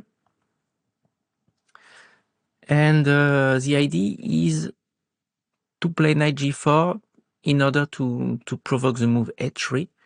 And as we already know, h3 is a weakening move for white. So it makes some sense to lose a bit of time to achieve that. So probably the best way to play is for white to push b4, b5 as fast as possible to create counterplay. So for example, b4, bishop d7, a4, and then b5 is coming. I think it's critical in this line. There is an interesting game, Anton Gouillaro against Firouzja, where white played instead knight e2. And Firouzja made a very instructive mistake. He wanted to attack too fast with knight g4. The best move is clearly to play a5 first, because playing a5 you win some time on the queen side for sure. a3 is not working because of a4, and now it's impossible to play b4, b5 because of a takes b3 en passant. And if white wants to prepare b4, he will have to lose some time playing, for example, b3, a3, and then b4. So a5 is for sure gaining some time for black. But Firouzja played knight g4. And in this position, white made a mistake, a very instructive one too. In fact, he played knight g3. I think the knight should stay as long as possible on e2, because when black attacks with queen g5, it's very important to have knight f4. And knight f4 is holding the walking side together. Because black cannot sacrifice anymore on h3, and the knight is impossible to attack. So knight g3 seems to protect the king, but in fact it's not the case. Black played g6, h5, and now queen g5. And we see that knight f4 is not possible anymore. And black has a very simple idea, h4 followed by bishop takes h3. So because of that, the king has to move. And this position is quite interesting. Firouzja played queen h4, threatening bishop takes h3. And after king g1, queen g5 threatens h4, followed by bishop takes h3 again. So this position is equal. It's very interesting to understand what will happen after b5. We could sacrifice, and in this position play h4. A move like knight g4 is not going to work because of knight f1, but h4 is stronger. For example, knight f1, queen g4, king h2, h3, with ID queen g2 checkmate. And if white plays knight g3, we can follow with queen f3, threatening again checkmate, and also knight g4. So we are threatening queen g2 and knight g4, so black has the initiative. A very strong attack, in fact. So that's why Anton Gouillaro had to play in this position king g1 again, and not b5. But here black has some counterplay because of the mistake knight g3. So if we, instead of knight g3, white plays b4, he can wait for queen g5 and then play knight f4. And I think here it's very difficult to create an attack. For example, knight h5 is quite logical, but if we play knight h5 with black, for sure we cannot checkmate white anymore. If we try to continue the attack with h5 and then g5, it loses too much time. And now white finds some counterplay, will enter on the b file, and white king stays simply safe. So at some point we have to recognize that there is no attack anymore and play a move like knight h5, but after the trade, and then the same plan with b5, white has for sure a small advantage because of the good bishop on d3 against the bad one on c8. With more pieces, black could say that the bishop on c8 is not so bad, but here clearly white is able to hold on the king side and follow the usual plan of the minority attack on the queen side. Anyway, knight f6 is interesting in the opening, but Kramnik prefers to play queen e7. I think queen e7 is very safe, because it's difficult for white to play the minority attack. We will see that in this game, Kramnik wait patiently and is never in danger. So it's really interesting to see that against a minority attack, when we understand the position, we have many ways to defend. And that's why I told you in the introduction that I think the minority attack is a bit overrated, in my opinion. So here, for example, a5. So we will see in this course that very often it's possible to wait with a6, knight b6. I think Kramnik prefers in general to play a5. There are some concrete ideas. For example, if white plays a3, here there is a very strong idea against b4 next move. It's to play knight b6 and if b4, knight c4. And I think here it's white who has to fight for equality. First we attack a3. So it forces bishop takes c4, because also if white protects a3 passively, we can also next move play b5 and knight c4 will be very stable. So white will take, and now again we threaten b5.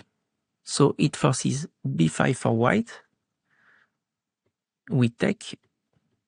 Of course, white has a lot of compensations because our pawn structure is really not so strong. I mean, we have a lot of weak pawns, but a5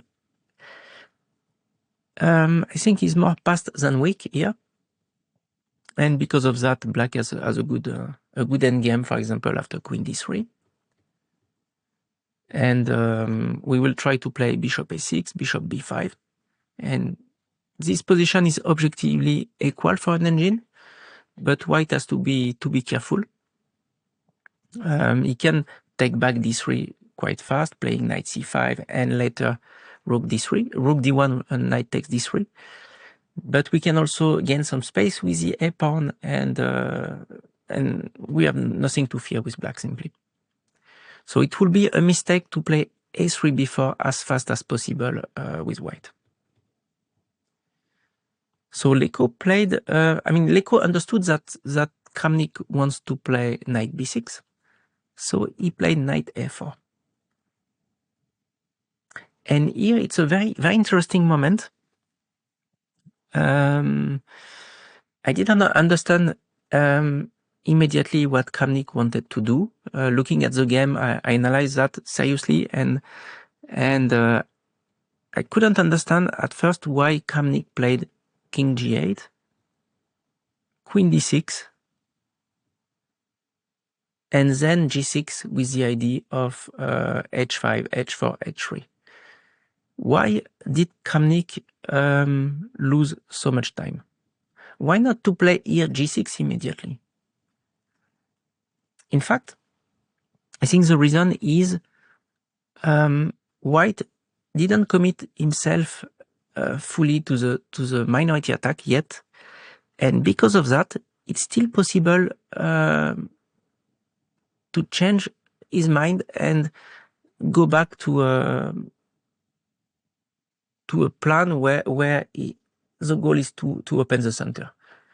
So I think if Kramnik plays too fast g6 and king g7, but already g6 is a small mistake, now white can go back to a plan in the center. So rook b1, rook b e1, then knight c3, and suddenly white forgets totally about the minority attack and will try to open the center because king g7 is weak. So that's the point of Kramnik's play. He is not allowing this situation. He prefers to wait a bit. So in this safe position for black, white cannot really play for an advantage with f3, e4. So white continues to play for the minority attack. And now g6 is coming. The big difference is the queen is better on d6 than on e7.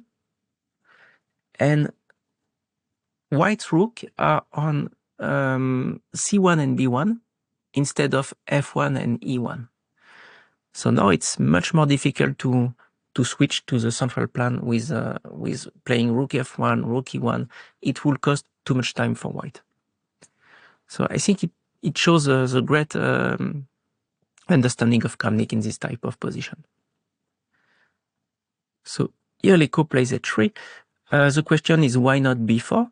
Because after playing rook c1 and a3, it seems logical to push b4. Here Kramnik will have answer with take, and b5. So it's a very typical way. It's a typical way to defend against the minority attack. So if knight c3, for example, we just play knight b6. We are ready to jump to c4, and of course, when we have a knight on c4, the pawn on c6 is totally safe. And I think even in this type of position, we could say that the pawn on b4 is weaker than c6, because b4 is really under attack. And the rook on b1 cannot just protect b4, because in this case the a-file is lost and black will generate some counterplay. More logical would be knight c5, but in this case black can trade. And for example, here it's clear that c6 is not a weakness at all, simply because white is not able to attack c6 with the bishop. And black has even a slightly better position because he is the one ready to invade the only open file, the a file. And I think because of that, white should be careful. If white takes back with a pawn, for example dc5, we just play queen f6, and we have a perfect pawn structure with a good control over a1 also. So it's difficult for white to fight back on the a file. bc5 is even not better, because here, in fact, we have a passed b5 pawn, and I think in many endgames it could be an important asset for black. So Leko decided to wait a bit more and played, instead of b4, h3. The problem is he's never able to really play b4. For example, if he plays b4 here, after a b4, knight f4 is hanging. That's why he plays rook a1. And now suddenly Kramnik finds a plan. He wants to attack on the king side. So queen f6. And now queen g5. And we see that during the whole game, the knight on d7 had many ideas against the minority attack, sorry. And now he can simply go to attack the king with knight f6 is played. And the next move is bishop f5. After the trade, we can also play knight e4. And we see that the attack on the king side is quite strong, quite fast also. And if white plays b5, it's too slow, simply. So this position is already good for black. And here it's already possible to sacrifice the pawn on c6. For example, after b5, we could play bishop f5. And it's not so easy to keep the extra pawn. Here we can play rook c8. We can also tactically play knight e4, also very interesting. We have many ways to fight in this position, and I think black has the upper hand already. So it's quite surprising to see such an attack keeping the knight on d7 and the bishop on c8 for such a long time. And I think it shows that a knight on d7 is really flexible and very important. Being able to play on the queen side or on the king side for the counterplay. So try to keep that in mind and don't show what you want to do with your knight too fast. I think it's a very important principle in this type of positions. So now we will look at concept number 6, fight the breakthrough f3 e4 with c5. So when white plays knight e2, typically he should play for f3 e4. Sometimes he can also try to play for the minority attack, but when he plays knight e2 and f3, it's quite clear that e4 is coming. And in this case, most of the time, black has to react with the breakthrough c6, c5. The point is to wait and not to play c5 too fast. First, it's very important that white played already f3, because after c5, when white takes on c5, we have an isolated pawn on d5, but the pawn on e3 is also backward. So it compensates for our weakness on d5. And also, it's important to identify when white can play e4 or not. If white is not able to play e4 for some tactical reasons, then we can reinforce our position instead of playing c5 too fast. So we will look at all that in this example. So let's say white plays f3. Now we have two ways of preparing c5. The modern way is to play b5 first. So b5 seems a bit strange. It weakens the pawn on c6. But the idea is to play at some point b4, chasing the knight from the square c3, and then play c5. It will have the advantage that when we have the isolated pawn on d5, the strong attacker knight c3 is not there anymore.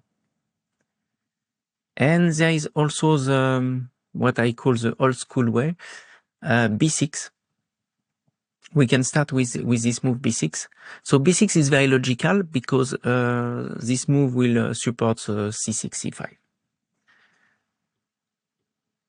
So here, for example, it's too early to play e4. If white plays e4, we can take and take d4 with a check. So the queen will escape at the next move, and black is simply a pawn up. So white prepares with king h1. And now rook c8, so very logical to play c5 later.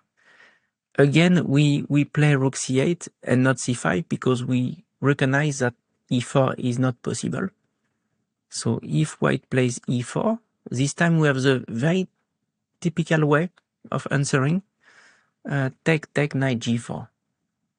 So our goal is to trade the bishops, and also, if possible, to play knight e3 with a mega fork. So white is forced to play bishop f2. Here something important is it was not possible to take on d4 because there is no check anymore with queen d4, and white is able to play bishop a6, attacking the queen and the bishop, so winning some material. So it was the idea of king h1 for white. But here we play simply knight g4, bishop f2, take, and the move in this position is not easy to find. If we play passively, white will play bishop c4. So if white can play bishop c4, suddenly he has a lot of pressure against f7 and also against e6. And that's why we should react with b5. And now we will play queen b6, rook d8, and d4 is very weak. And the bishop on d3 has no no possibility to be improved, in fact, in this position. So e4 was too early, and that's why white should continue to prepare the move e3, e4, and play bishop f2. And now we have to play c5. If we wait a bit more, playing, for example, rook e8, now it's a mistake because white is able to play e4. And after take, knight g4, there is bishop g1.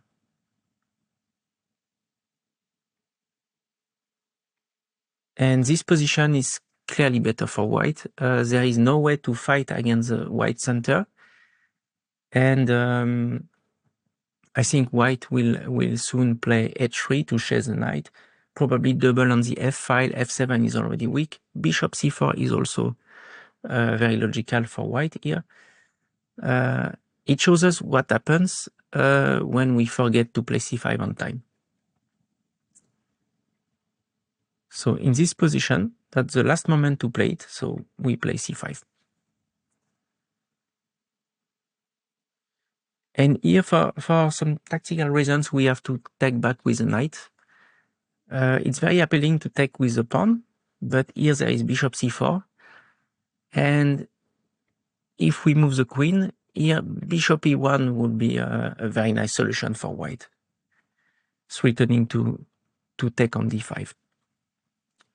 There was a game between Weiser and Bricka, and Weiser took immediately on d5, but it's not enough to get an advantage because even if c5 is an isolated pawn, it's impossible to win it with white. So here at some point black will play c4 and equalize fully. But bishop e1 is a surprising move. And there is no good square for the black queen. So if we take on c4, knight d5 is coming, and after queen d8, white will win the queen. After queen b6, now it's possible to take on d5 because here black cannot win a2, so white has an LC extra pawn and should win that with a bit of technique. So that's why here knight c5 is important. For example, after bishop c4, now it's possible to hold knight e6, queen c7. So we are pinning the knight on c3, and then rook d8. So here the knight on e6 is very good. White is not able to play knight f4 because we could simply take. And I think black is not going to lose d5. So, in fact, to be honest, I prefer the modern way, playing b5 very early, because b5, b4 is an active ID for black. And even if this sort of position is holdable with black, we have to be a bit careful, and it's impossible to play active. But objectively, this position is okay. So let's say white plays immediately knight f4 to prevent knight e6. Then we can take the bishop. And here white has many moves. For example, rook c1 is interesting.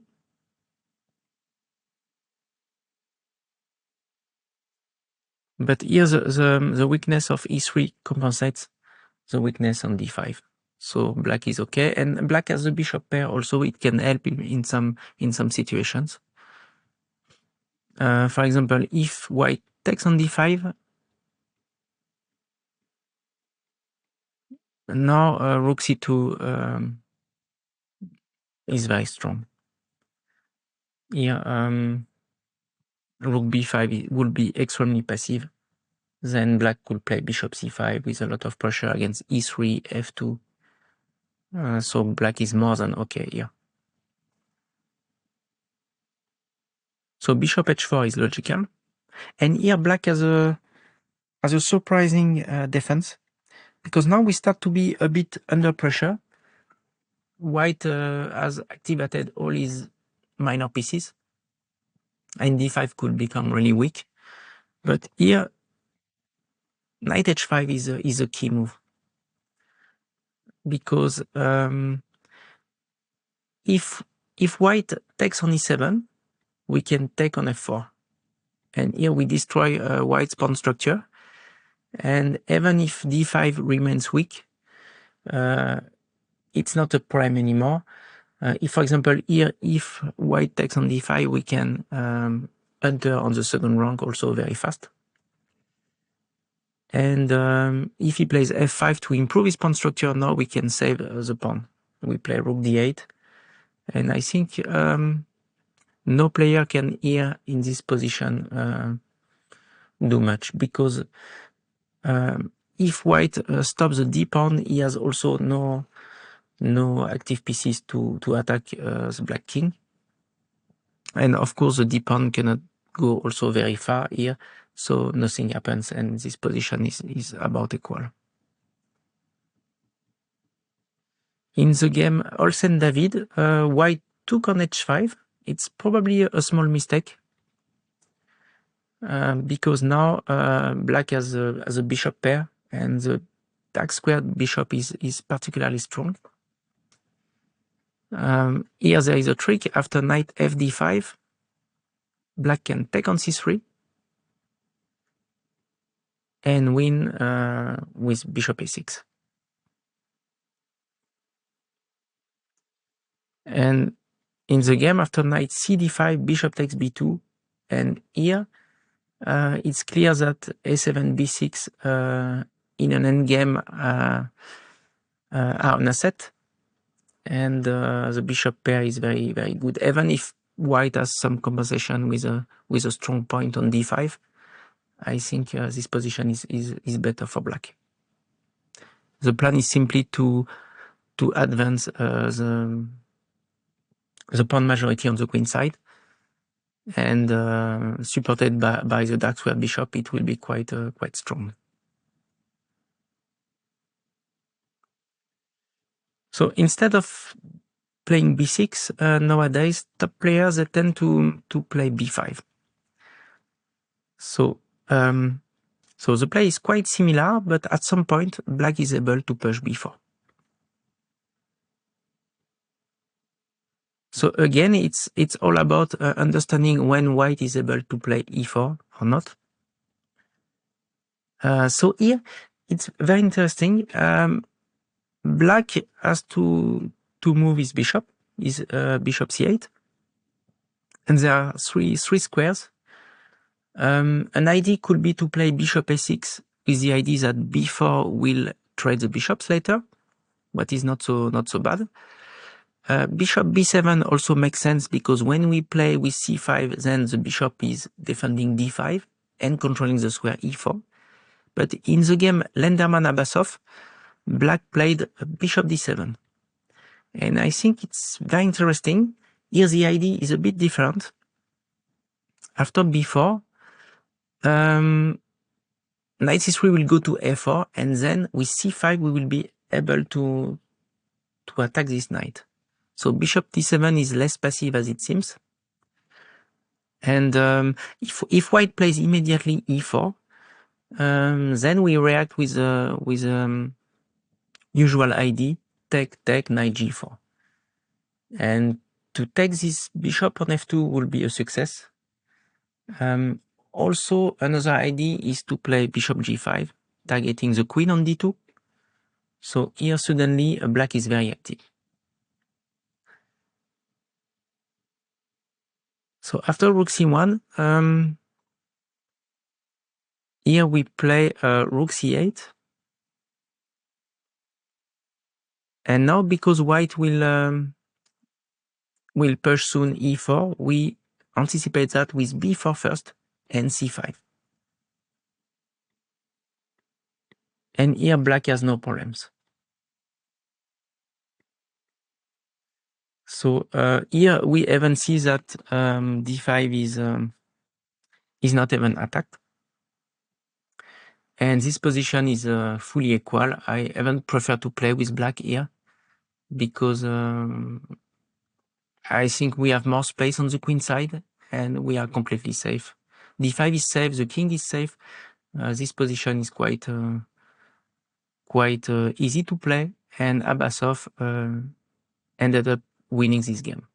This position comes from a London system. Here white played long castle as a bishop pair and more space on the king side. So the first question is how to react after bishop d6. Do we want to trade bishops or not? Here the answer is clear. We have to keep the bishop. We have to play bishop e3. So what's the problem after bishop takes d6? In fact, here white will lose all the dark squares, and I think the queen on f4 will be very difficult to remove. And also, if the queen stays on f4, we cannot play active with the pawns anymore on the king side. So here we play bishop e3 first. And now we have to find a plan. It's not so easy because the bishop pair cannot be active if black remains very compact. So we need for sure to find some pawn breaks. Here there are two pawn breaks, h4, h5, and c3, c4. And Berkes with white in this game against Nguyen played a very strong move, rook c1. So generally, when you play a bishop pair against bishop and knight, most of the time you will find some play on the color of the missing bishop for your opponent. It means here, on the dark squares, you cannot find much activity because black has three minor pieces who can theoretically fight on the dark squares. The dark square bishop, of course, but also the two knights. But on the light squares, if you can open the long diagonal then and play bishop f3, then it will be a lot of activity. So the rule is play on the color of the missing bishop to develop some initiative. So it's very logical to play c4. To play with h5 is also logical if you think that h5 is not weak. So after h5, gh5, gh5, it's important that we don't lose the pawn on h5. And if it's the case, then we can apply pressure against g7. So it will be a second target, and it's always good to have several targets, of course. So rook c1 is a very nice move. And then c4. So we give the square d5 for a knight, but at the same time, we are opening the position, what favors for sure the bishop pair. So here Berkes played h5. It's quite fast. It will be also possible here to improve the position step by step and play, for example, something like bishop f3, improving the bishop. a3, taking control over the square b4 and improving slightly the king later with king a2, for example. Here, if black takes on h4, it will be a blunder because of take, and again take on d5. And here we see that after rook d5, there is rook takes c6. And after pawn takes d5, bishop f4. So basically, a3 is a trap also. So here after a3, black should play something like king a8 to avoid the tactics with rook c6 and also with bishop f4. and then h5. And I think this position is better for white. Black can never really take on e3 because it will reinforce the pawn structure. And also, after knight e3, f e3, white will play easily on the light squares. And we see that clearly knight c6, bishop, pawn b7, and king a8 will be some targets. So this position is for sure better for white. So I think bishop f3 is a very very easy way to play bishop f3, a3, and then push h5. But Berkes played h5 immediately. And here black made an instructive mistake. He played knight f5. So knight f5 is a bit passive. Here the best move would be to play f5, followed by f4 to try to attack bishop e3 and to create some counterplay against d4 also.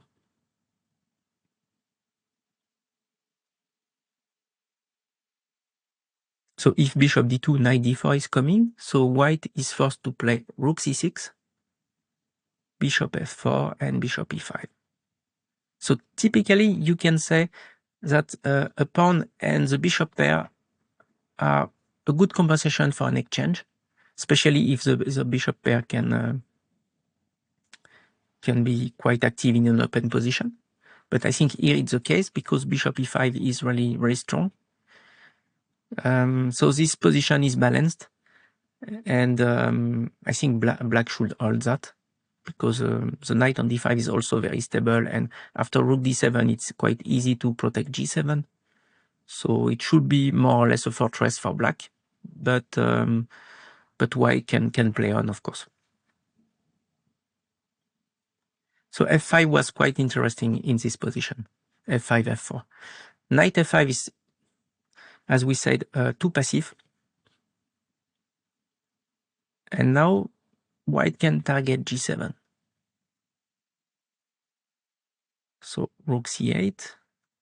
So it's a game between two strong players, and of course there is some tactical content. For example, rook c8 is also a trap because after rook g7, black can take on e3, take on c1, and at the end play queen d2, attacking the bishop, threatening rook c1 checkmate.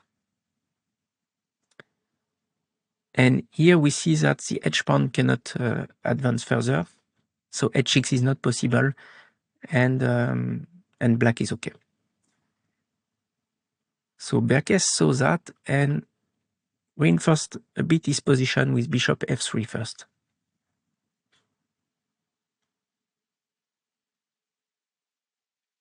Rook c8, sacrificing g7.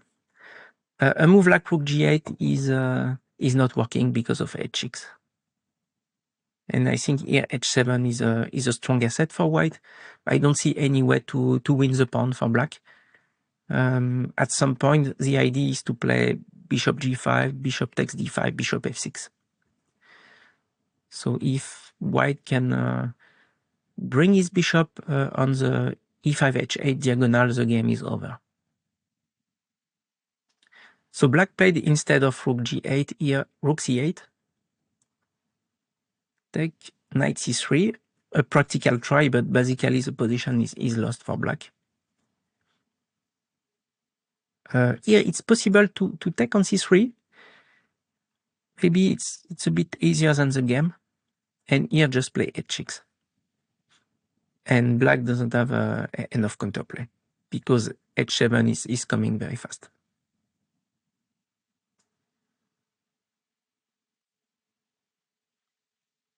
But king a1 is also okay.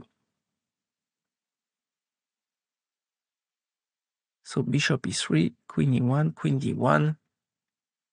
The endgame favors white for sure because with queens on the board, black had a bit of counterplay, but here without the queen, it's quite clear that the h pawn is even stronger. And now we reach a bishop endgame where with a passed pawn on each on both sides, white is going to win quite easily.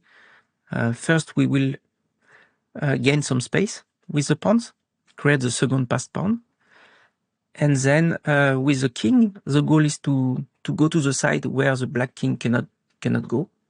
So the black king will have to decide where he wants to stop a passed pawn, and then with our king we go to the other side, support the other passed pawn, and force the bishop to sacrifice himself against the pawn, and then with an extra bishop, the endgame is easily won for white. So here, white wants to play b5, and it's important to stop it with a6. And now we reach what I call the best configuration. The best configuration is when you have two rooks, queen, and a knight on d6, preventing b5. So this best configuration is what we have to strive for at the start of the game, in the opening, playing the Carlsbad structure. So we will reach this position following the previous concept. So first we play, for example, bishop f5. We are able to trade the light square bishop. Then we play knight e4, we trade two other minor pieces. And then we bring the last knight to d6, and we reach this position. So if white is not able to push b5, he has simply no active plans. And we will see how to improve our position from this point. So if white was able to push b5 before knight d6, then of course it will be a completely different situation. If white pushes b5, then it creates a weakness on c6. It's still possible to cover the weakness, play something like knight c4, but then white will trade the knight, playing knight d2 at some point. And after trading the knight, we will have a situation with 3 EV pieces for each player. And this type of position is a draw. Black has just to protect c6 3 times, and white cannot win the pawn. But in this case, it's not possible to win with black. Here, it's different. With knight on the board, it's possible to fight for a small advantage. It's not a big one if white knows what he has to do. I think he is able to equalize. We will see that in the next example. But here we start with a game Partich-Kasparov, and we will see how Kasparov was able to improve his position. So here Partich played knight e5. There is a way to push b5, but it costs quite a lot of time. It will be to play knight d2, knight b1, and then knight c3. If white plays knight c3 immediately, it's a bit too early. Now we continue with the h pawn, h3. And here it's very, very interesting, because most of the time your opponent, when you play h4, will answer with h3. So in this position, I think most of the players with white, they play h3. They understand that h3 for black is very dangerous. But what happens if they just follow their idea with b5 and simply ignore what we are doing? So the problem of this position for white is, with black, you always threaten to play something like queen f6, queen f3, queen g2, checkmate. And because of that, white has to protect the square f3 all the time. It means the queen will have to stay on d1 or on e2 to protect f3. And because of that, surprisingly, it's black who can open on the queen side. So here, the good way to play is to play f5, but is a bit counterintuitive, because we know that on the queen side, white is trying to find some play. But because he has to protect the square f3, we are able to open the game everywhere. So here, for example, we are threatening queen f5. and queen f3 if possible. And at the same time, if white takes on c6, then we will use the c file to enter. So white will have a passive queen on e2 or d1, and we will play on the queen side with our pieces. So I think it's very important for white to always play h3 when h4 is coming. So knight c4, preventing knight c3 because of knight d2 with a fork. And now white is able to play b5 at the next move. The problem is he has all his pieces on the queen side, and because of that, black has the right to attack with f5 and then g5. So that's a typical way to play. Black has to prepare g4 to open the g file and to attack the weak king on g1. So for example, if white wants to enter on b7, we can simply play rook f7, and we see that here all the squares are under control. And next move we will play rook g7 and g4. We can also have more strength in the attack with king h8 and then rook g8. But you get the point. Here white has many pieces on the queen side and cannot do much. And black is going to open the g file and have some concrete attack. So knight d2 is possible in this position, but it's very slow. Knight d2, knight b1, knight c3. Black has time to organize some active play on the king side. So Portisch decided to play knight e5. And in fact, black has to play in the same way than what we already saw. And the goal is to push all the pawns to create a pawn break at some point.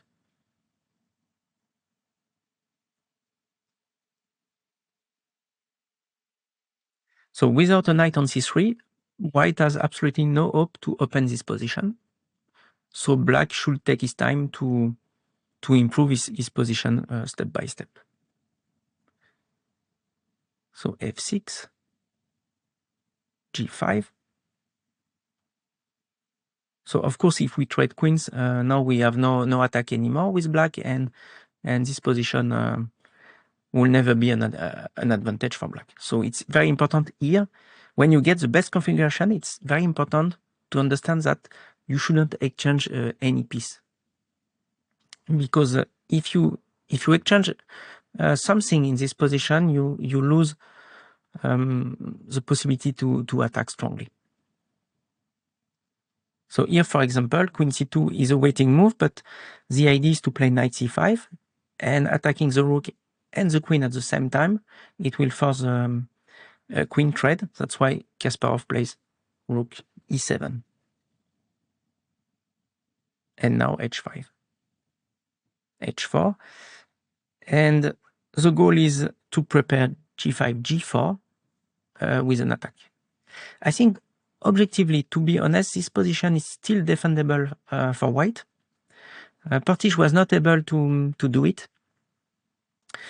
What is important is to see that when black plays g4, white will play knight f4. And it will help to defend some important squares. If black plays f5, white is going to play knight e5. So it's not so easy to win that, but in practice, black plays very easily. White has absolutely no counterplay, and your goal is here to prepare a situation where you can suddenly open the position on the king side. So in practice, this position is for sure better for black. So in the previous example, we saw how to attack with the best configuration. And now we will see in this one how to defend with white. So in this position, of course, black doesn't want to trade queens. He has to play queen d7. After queen c5, the problem is we don't have any any attack against king g1 anymore. And maybe at some point white will be able to play for b4, b5 after playing knight f4, knight c3, and then b4, f4. It's possible that white makes b5 a bit annoying for black. I think this sort of position is always a draw if black is playing carefully. But anyway, it makes no sense for black to enter this. So of course here we keep queens, and we hope that we will have the same sort of attack as in the game Partich-Kasparov. So queen b4, knight d6. Knight d6 is the logical move, protecting b7, the square b5 for later in case white wants to push b5. And here in this position, it was also possible to skip this step and play immediately for the kingside attack, because white is very far from a successful minority attack.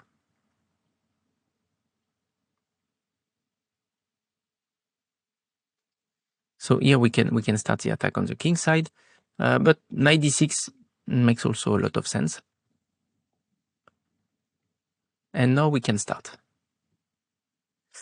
So in this game, between two relatively unknown players, Fleer and Schlegel, white showed a lot of understanding and understood quite fast that the way to react to this attack on the king side is to push e4 with a maximum of strength. So here rook e1, and now f3. We saw many examples where we played h3 with white, but here it's not necessary. It's better to focus on pushing e4 as fast as possible. So we have to remember that the best way to fight, the best configuration is a knight on c5, rook e1, rook e2, and e4 coming soon, supported by f3. So if white is able to push e4, he could get some play. And because of that, in the game, black played f5. But f5 is also a commitment, because now the square e5 is forever weak. And white has an easy plan of playing knight d3, knight e5. And it will stop the attack on the king side. So if we go further with the attacking plan, we could try to play without f5, but I think it would be dubious to play a move like queen d8, for example, with the idea that e4 is a bit more difficult to achieve, but white plays e4 anyway. So for example, b6, knight d3, take, knight b5, and now we see the idea of queen d8 to attack d4. Now white has a very harmonious position, and he can try to create some active play. I think the next move, d5, is the solution. And then e5, and we see that h4 is a weakness. And here white has more than compensation for the pawn. He will gain anyway h4 soon. For example, if we play f5, then come e6, e7, and then queen h4, and the attack is quite strong. We have simply a weak king on g7. So that's the danger of pushing the pawns on the king side. If white is able to play e4, now we are not the one attacking anymore. So here we can take on e5. If the play is perfect, it should reach an equal position. So here, for example, knight d7 would be a blunder because of queen f2. A nice move. And if white plays knight f3, we have nothing better than a move repetition. So here we have to give check. He has to come back, and we repeat the position. So it will be a draw, but the position was quite dangerous for black, and I think if white shows that he understands the position and is ready to play e4 with a maximum of strength, I think we should be ready to play f5 and to accept that we cannot win this game. And here there is nothing to do. In the game, knight f7 was played, but then f4 will be a nice way to secure the equality. Knight takes f7, I think, is a bit less logical, because now e3 is a bit backward. And even if this position is holdable, it's black who can try to press a bit. So it makes more sense to secure the strong point on e5 with f4. And even if black is going to go to e4 also, I think it's never really possible to push g5, because white will take on g5 and have counterplay on the f file against f5. So this position is simply equal. And we have to remember that if white is able to prepare e4 like in this game, it will be difficult to win.